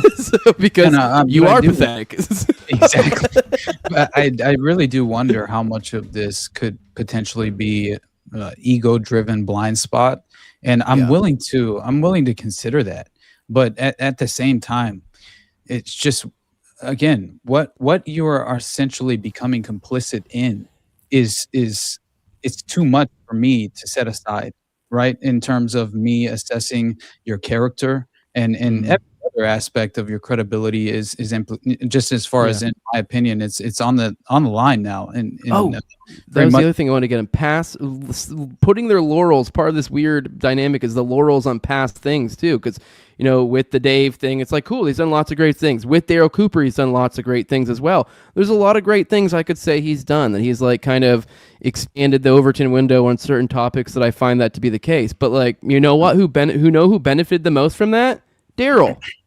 So like, okay, cool. Like, yes, we also benefited from that, but this idea that we're like owed something, or that therefore they can't be wrong on other things or whatever, or that maybe this couldn't even be a put on. Like, I don't fucking know. I mean, who the fuck introduced this guy to the world? Or not necessarily introduced him, he was known before that, but who really put him on? So he was the greatest historian, whatever the fuck. Tucker Carlson, the son of fucking the Voice of America fucking CIA stooge. The dude who fucking hung out in Venezuela. Like, motherfucker glows. Like, I don't know what to tell you. Like, yeah, sure, maybe he's a white hat these days, but like, I don't know, you'd think he'd be a little bit more forthcoming about some stuff, because it's like there's some glowy shit in the closet, doggy. Oh, that gets into the market segmentation conspiracy I was bouncing off of Austin. It seems like they introduce you to people, and then they want you to subscribe to their podcast or whatever, and they do it for ads right now, blatantly, but they want you to fall into a certain camp, and then they're going to keep you on that reservation digitally at some point in the future. Or at least Candace camp, buddy. The Candace camp. So many people, millions of people have fallen into that trap, right? A lot of wine ants are going to get stuck in that, though. They're true crime series. All right. By client number 9, I feel like we're probably holding you up. We're just talking amongst ourselves. We'll bring in another patron. Later on. But appreciate you, brother. I do want to ask you, how's the kiddo? I know you're good. Hell yeah. We're getting words.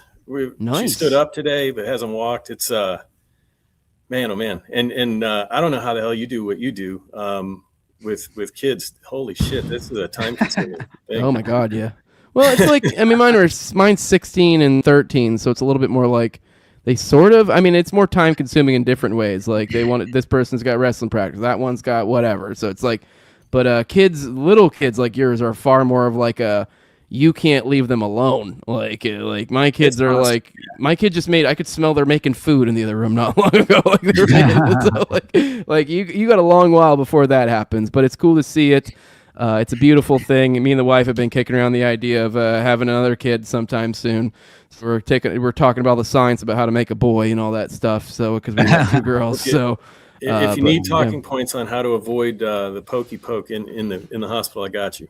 All right. Nice. Well, I appreciate you, brother. We'll let you go. You can get any final words in here if you got any, but we love you. Merry Christmas. We hope to see you soon, but we get it. You got a little one, so that matters more. Nothing but love, brother.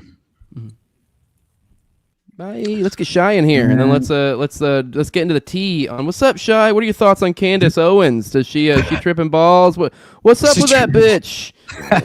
Oh no, she didn't. Oh, don't do it, dude. I'm bringing the segment back. Oh no, she didn't. She did, and so did Alex Jones apparently. What's up, Shy?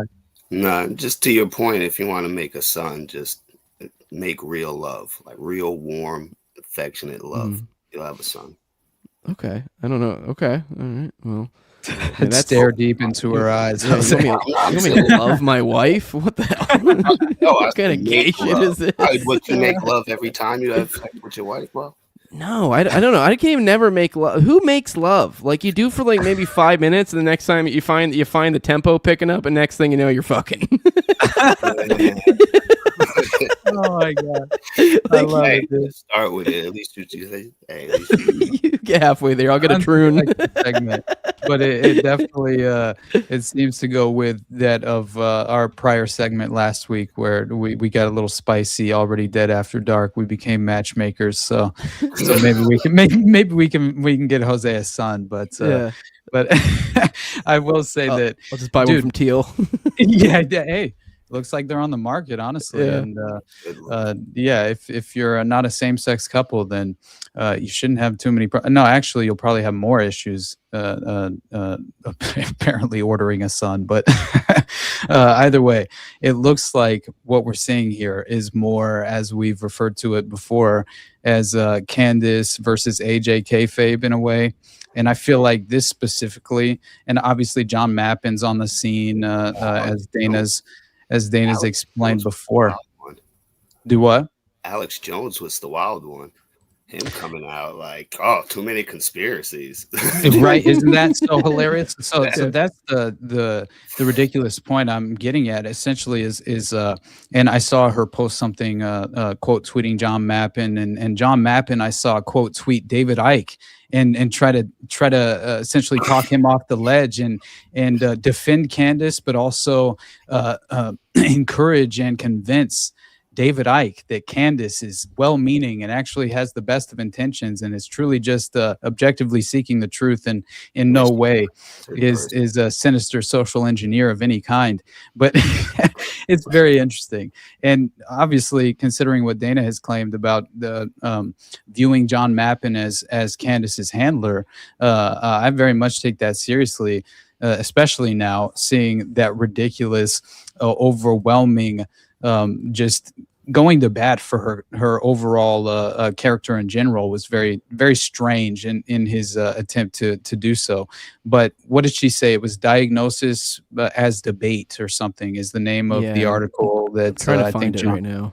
Yeah, that John Mappin wrote. And he's basically calling people crazy or saying that the strategy that is being employed upon these very prominent content creators is essentially to call them crazy for telling the truth, and then also like basically references Sigmund Freud as well, which is hilarious because all that reminds me of is the Freudian slip of Erica Kirk the other day, right, talking about grifting, which is the funniest thing ever. Let me present this real quick because I want to show the original tweet right here. John Mappin, this fucking weirdo, this guy who is one of the top Scientologists in the UK. He's also in Epstein's Black Book. You can go, check out, Nick Bryant's, work from Gawker right before Thiel destroyed Gawker under the cover, not cover, legitimately because of I don't know, Hogan fucked a bitch or something. And I'm not going to read this because holy shit, but like, look, just watch this scroll. I guess for the audio people, just know it's going to go really long. He wrote like a goddamn book of some sort, like a Twitter book, like whoop, doop, doop, doop, doop. Let me see where. I mean, it's not long. It's more of like a short essay, but still, I'm not reading all that. Like he does these weird, like poetic almost, but like in a douchey, like I don't know. I tried reading one of these. He does this. It's very bizarre. So this is even more the like, yeah, something is felt like owed by Candace because. And then the picture here is If Magazine, because I guess he I don't know if he actually made a magazine or what. It's like diagnosis debate, how psychiatry is redeployed to silent free voices, why is never the act of a gentleman by John Mappin. And then Candace quote tweeted, diagnosis is debate. Yes, the world has grown tired of the strategy. If you have a counterpoint, make it. Calling people crazy for telling the truth was what made Sigmund Freud famous, which she's been going on about this shtick forever. Yes. We're not saying you're crazy. I'm saying you're fucking stupid or intentionally obfuscating. I mean, some of this shit, which I'll probably go into tomorrow, the specifics, is just ridiculous. He mainstreamed gaslighting children were being sexually abused by their relatives. Don't be like Sigmund Freud. Make an actual argument instead. It's funny. Now she's gone to the point where she's been dropping receipts. And these receipts don't actually seem to back up what she's saying and just makes her look more foolish. For example, she dropped a receipt today, I guess, of her super whistleblower, military, super secret guy that supposedly there was a report. The report doesn't even have the proper time. Even then, the report only shows that perhaps there was like an incident where he like looks like you sound like a crazy man on a military base, which, I'm completely open to the idea of that, like, some crazy military conspiracy. And it totally makes sense if there was some weird shit like that going on, that there would be they're fucking with you and they're trying to do this and trying that. But this is also the literal most classic over the top, like disinfo op you could think of. Like military man feeds you a crock of bullshit. Yep. Like that's exactly what I like. felt This is like. Blue Beam shit 101. This is like, you're some UFO researcher and some military man or man in suit comes to you and is like, I have some super secret info to tell you. You're like, here you go. And they just run with it like a fucking idiot. Like, oh, military man said it, so it must be real. Like, okay, break your brains with this dumb fucking bullshit. Yes, please. I feel like this accomplishes very similar goals to that of the Epstein files in its current phase of false transparency, obviously, but as I said before, limited hangouts abound, it feels like, and this definitely applies to that of what Brad had texted me recently. I talked to you about it actually, and it fit your theory as well, very much so, as far as what we've basically been considering Candace as really the role that she's fulfilling in this current moment as a mind war operative and strategic, disingenuous presenter of this information and very much touching these third rails. But I think in this disingenuous way that is in an attempt to discredit the very course of action of even prying back, let's say, pulling back the curtain and revealing any of the more extraordinary facts in regard to like Sandy Hook, let's say, or things of that nature, which is why I think the Alex Jones Kayfabe is probably going to be prioritized in a certain sense, because obviously he provided us with that very just as far as the show trial and the precedent setting operation that was creating Sandy Hook as the taboo third rail, and then having him bend the knee as the face of the Sandy Hook dissenting opinions in a way that felt very much by design. And I feel like this as well plays into so much of the social engineering aspect of the culture war and just understanding where people fall on the political spectrum, and their ability to interpret the Charlie Kirk assassination is a good example in itself. But that's what I saw. First thing was that basically Candace is making these claims about a whistleblower named Mitch. What was his name? Mitch Snow, right? Who had an account TPUSA security chief Brian Harpole at a secret Arizona meeting the day before the assassination took place. While apparently there were countering statements and stories that were told about Harpole's flight records from LA to Dallas to Salt Lake City, which is what Alex Jones was trying to provide. And this is supposedly presenting this information as nonsensical, but both insist on a cover-up of the Charlie Kirk assassination amid distrust of federal probes, deepening rifts in conservative circles. Boom. There you go.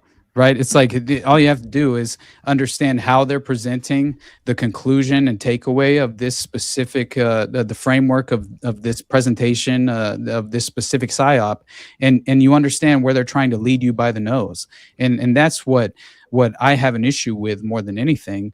And the reason I brought up Brad is because he had texted me about basically his theory about Candace. And I remember when I brought it up to you, you were like, that's exactly what I've been saying for far too long at this point, which is basically this is what the context. And it came in the form of Candace has been assigned to essentially lose the McMartin defamation lawsuit.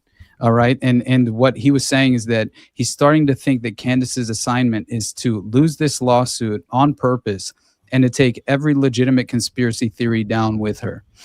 That lawsuit's over 200 pages. It doesn't just include the actual bullshit that Candace spews. It includes every legit conspiracy under the sun and attributes it to her.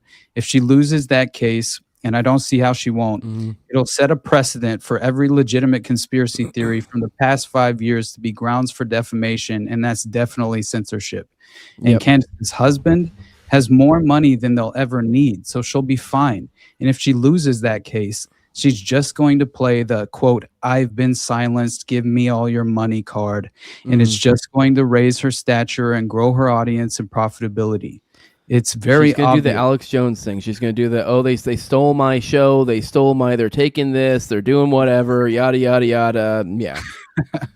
Exactly. And so when I just felt like this was too on point. And so, what he finished his theory by saying it's very obvious that she will do anything for money. Yes. But more importantly, I think for fame, which I think is what incentivizes her most and is what I'd offer her in exchange for her helping sink every legitimate conspiracy theory under the sun like it's the Titanic. She'll obviously do anything for any organization in exchange for the right promise. And I thought, hey, buddy, I love you, Brad. Like, that's legitimately how I felt in that moment. Well, I was telling you when we talked about this that I was kind of, it felt like, oh shit, like I thought the Erica Kirk thing or her like stepping too much, because it seems like so much of a parallel to the Sandy Hook thing, because it was all the hoaxer stuff, the families, and it was like, oh my god. So it's kind of similar. It's a widow, the family, you're like, oh my god, you're attacking the widow. So I thought that was gonna be one, but it's like I never thought about the Macron's wife having a dick sitting in the background. Like I knew it was there, but it's kind of like whatever, you gonna dismiss it. But yeah, it's like they got you feeling they're gonna hit you with the right, and then boom, they hit you with the left. Man. Like, and then even then, furthermore, it's like I didn't even think about. I mean, I don't know. Maybe these people can plan these things as perfectly. I mean, I guess let's be real. This has been telegraphed for a while. They knew this Epstein stuff was probably inevitable to come up. So it's like, what do you need? Like, can you imagine too with all the disinfo stuff that we talked about, the jump? Like, how do you think if let's say Candace does a little bit of a heel turn and starts to stop obnoxiously giving us all Kirk fatigue and actually talks about the topic of the day, Epstein? I kind of almost hope she stays on Kirk and rides that to the ground, because I really don't want her to get into this Epstein discourse the way it currently is, because I do think she's going to muddy the waters to such a crazy degree. But that might be very well the point, because if she gets involved in this, literally, as we're kind of getting at all these redactions, it literally can be like a rug pull later and like, oh, well, here's the redactions out and it's not as crazy as you guys thought. Look how stupid you are. And you have Candace that'll probably Leroy Jenkins it, squared like a fucking idiot, and will make us all look stupid, and might even lose that thing. So you might even be a political, or might even be like a legal actual aspect to it, where it's like, oh, look, like they can actually destroy you. Because what happened with Alex Jones? It wasn't just that the reason part of why all of the Sandy Hook stuff became verboten is because it was like, you will get removed offline. You will be not respectable. Like you will, like you could be destroyed if you do this. Like that was the chilling factor there. So it wasn't just that like, oh, wow, look, you'll be seen as uncouth. That was part of it, but that wasn't the whole thing. It was also like, you could get destroyed. And so like that might very well be the takeaway here, where people are like, well, what's the big deal? And I don't agree with defamation laws either. So like, but you know, this is the reality, and this is the game that will be played. They'll go, oh my God, we're being attacked. And yeah, and now that the message people will get will be like, oh, especially the Candace fans, like, oh, truth will get you destroyed. You know, like you gotta, you're like, oh, fuck. Yeah, exactly. And she'll, I think that there's just really too much credibility to that theory, in my opinion. I think it falls too perfectly in place for that of what they hope to accomplish in the ultimate, just as far as strategic nature of the social engineering agenda at large. So, yeah, I just really think they definitely offer up. Right, I think they can't get out of their own way fast enough too often, and so therefore they show their hand a little bit more often than you would imagine. And so we gain these credible windows occasionally into this very well orchestrated kayfabe and political theater that is taking over our algorithmic priority on a daily basis, and we're getting fed this ridiculous narrative. But at the end of the day, yeah, I think we should all realize what this is, and I'm glad that we've discussed the influencer wars and the influencer industrial complex, because of how much they stand to gain by having these manufactured conflicts, in my opinion. But I figure, I don't know. You ready to wind this down to a close? Yeah, here, let's do it. Let's see let's see if Shy got anything for us. We've kind of ignored him a little bit. So Shy, any thoughts before we close out the show for the day? Yeah, to add to that, man, like the internet is a very new thing. And we, as you know, we've been going on spreading information for a long time. So we just got to go back to word of mouth and papers and booklets and, you know, whatever information is important, just make sure that you have it in a place where they can't edit it. You know what I'm saying? So, and, you know, information's good. They can't stop information. Nope. You know what I'm saying? It is moving at a ridiculous rate right now. So we're going to make it. Buddy, I'm telling you, I legitimately think that the convenient timing of this document dump was legitimately, it really feels like memory hole misdirection strategy at play. Like that's what it feels like. And so I could be wrong, but how many people are going to be focusing on this specific phase of the Epstein transparency, you know, following the first of the year? I highly doubt it. They'll be moving on to the next thing, and I'm sure it'll have to do with some over sensationalized narrative that doesn't actually apply to the power paradigm at large. So that's my issue. And what is their duty? Their goal is to provide the veil of deception, you know, to the vast majority of the general public. And I think they're achieving this at a unprecedented rate. And as much as people would like to say that we have this phenomena of waking up that's happening, and man, I hope so. And I'm not at all saying that I have no hope moving forward, but I definitely see individuals becoming more and more recorralled into these delusional ideological camps, and that's always going to lead to you just inevitably being a part of the problem, and in no way will you facilitate accountability. So at the end of the day, yeah, they'll hang this Epstein cover up on Trump's lame duck session and feign accountability, as I mentioned before, while not one of these perpetrators will be held accountable, and all of the actual victims will have endured that trauma for. Listen, what I say to everybody is, you know, in the next 10 years, when they shut off the internet, just make sure that you have all the shit that you need. Have all your medical shit in paper. Have all your, you know, everything that you need.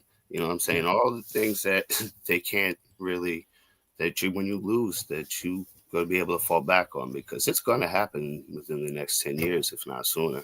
It's going to cut that bitch off. You know what I'm saying? So we need to, be a lot more self-sufficient. Unfortunately, we have this system just so ran on the AI. And I sent Jose, I don't know if you saw it, about how they're building that AI bunker underneath the Yeah, that's what I mentioned earlier. Underneath that new wing of the White House, that Trump's ballroom. Yeah, that makes way more sense to me. I brought it up in the context of Shane Cashman having Dr. Drew on, and they were discussing that. I thought it was fascinating, honestly. But somebody just said in the comments, I think you pulled it up already, actually. He said, I woke up, you woke up, rest of us here woke up. Just got to keep bringing them under the tent as they wake. And I love that.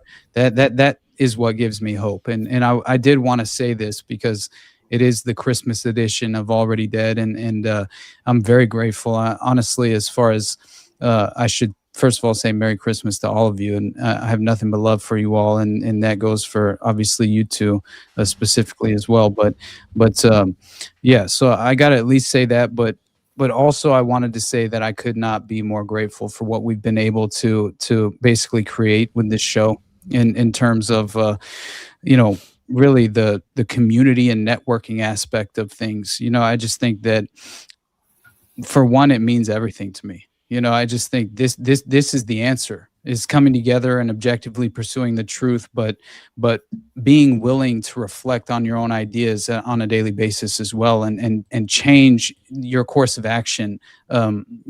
Just as far as it in my opinion, I have to say, man, there's something about what we're doing with just as far as this specific show that I don't see it. It feels unrivaled in a certain sense because, Schizo Bros Assemble, you can say that all day long and laugh it off at face value. But in reality, if you have no agenda and you truly just want to hold power accountable and also attempt to provide a spotlight on the most sinister form of how this power is abused, then I feel like we're at the very least, we're on the right track. And so, I just have to say, man, Merry Christmas to you all. And I love you as well. And thank you so much for showing up and being a part of this. And this is a revolutionary mindset that I hope to take forward into, my later years. So, keep your eyes open for the grift because it is all around us. Yeah, exactly. So anyway, but with Merry Christmas to all of you guys. Let's take this to the after show. We'll go hang out with the patrons, shoot the shit with them. We do that basically every episode. We got a bunch of y'all to hang out with. I know only a couple of y'all came up for the main show, but we'll shoot the shit with a bunch of y'all after. But nice having you on the show, Shy, as always. We'll see you in the post show. Austin, you want to drop your plugs and we'll get out of here? Oh yeah. You guys already know the Underclass Podcast, the best place to find me, man. And if you have the means to support me, then obviously the Patreon is the best place. And I know we're not going to do another whatever this is until the 1st of the new year, obviously. So we're going to take a little bit of break there, but it's basically because I think it's good for all of us to do that. I think in this very moment, just take some time. Remember what you need to prioritize and what makes life so worth living. And I think just spending this time with your family and attempting to decompress from this very, let's just say, incessant demoralization campaign that does not take days off. As Sam says, PSYOP season does not take days off. Yeah, that is never been more applicable. So anyway, definitely go support me there if you can. And forever grateful, guys. Appreciate it. Hell yeah. Appreciate all of you guys. Love you all. Merry Christmas. You guys are the real ass niggas out there. But yeah, love you all. If you guys want to support what I'm doing, hit the like button, share, subscribe, comment, leave a 5-star review on iTunes or Spotify. You can find the show on YouTube, Rumble, all the major audio podcatchers, and you can also find it on Twitter as well, at Tower Gang Jose. If you want to support the show in the best way you can do that with money over at patreon.com/NoWayJose2020. You get access to a whole host of perks. You get 1 to 2 episodes a week behind the paywall. I try to keep about 4 behind the paywall at any given time. You get access to ad-free RSS feed. You get access to Telegram. You get access to the pre-show, the post-show, and video calls for the show right here, Already Dead, which goes out on Tuesdays at 9:30 p.m. Eastern. And I also give a big shout out to my sponsors. As a big thank you for their support. My previous co-host, Entire Gang, at Learn to Toad. Also at Abrogate D's, at ZealVRCK, at _Zeal. Tim Tuttle, at John Klebo. Big fan of the show, Tormay, at Wayne Tackless, 1-800-CAR for Kids, No Free Lunch, Jack, Mark Vestibule, and Jacob Winograd of the Biblical Anarchy Podcast. With that, guys, let's go ahead and get to the post show. We'll see you guys again next week. For those who are for dumpers out there, I'm not sure. Maybe we'll have one tomorrow. Maybe not. I don't know. It is Christmas Eve. I mean, but I don't know. I might have a couple hours here and there. So, and want to go through some information. It's looking like probably not. But just to let you guys know, probably get another one in sometime this week. Man, we'll see. Love you all. We'll keep you posted. But hit that subscribe, hit that bell. That way you know when I'm live. But love you all. See you in the post show for the non-poors. For the poors, get some money. And hit us up. We're out of here. Love you all. Bye-bye. Oh, Jacob left. We can end it ourselves. Hell yeah, we're on the ball.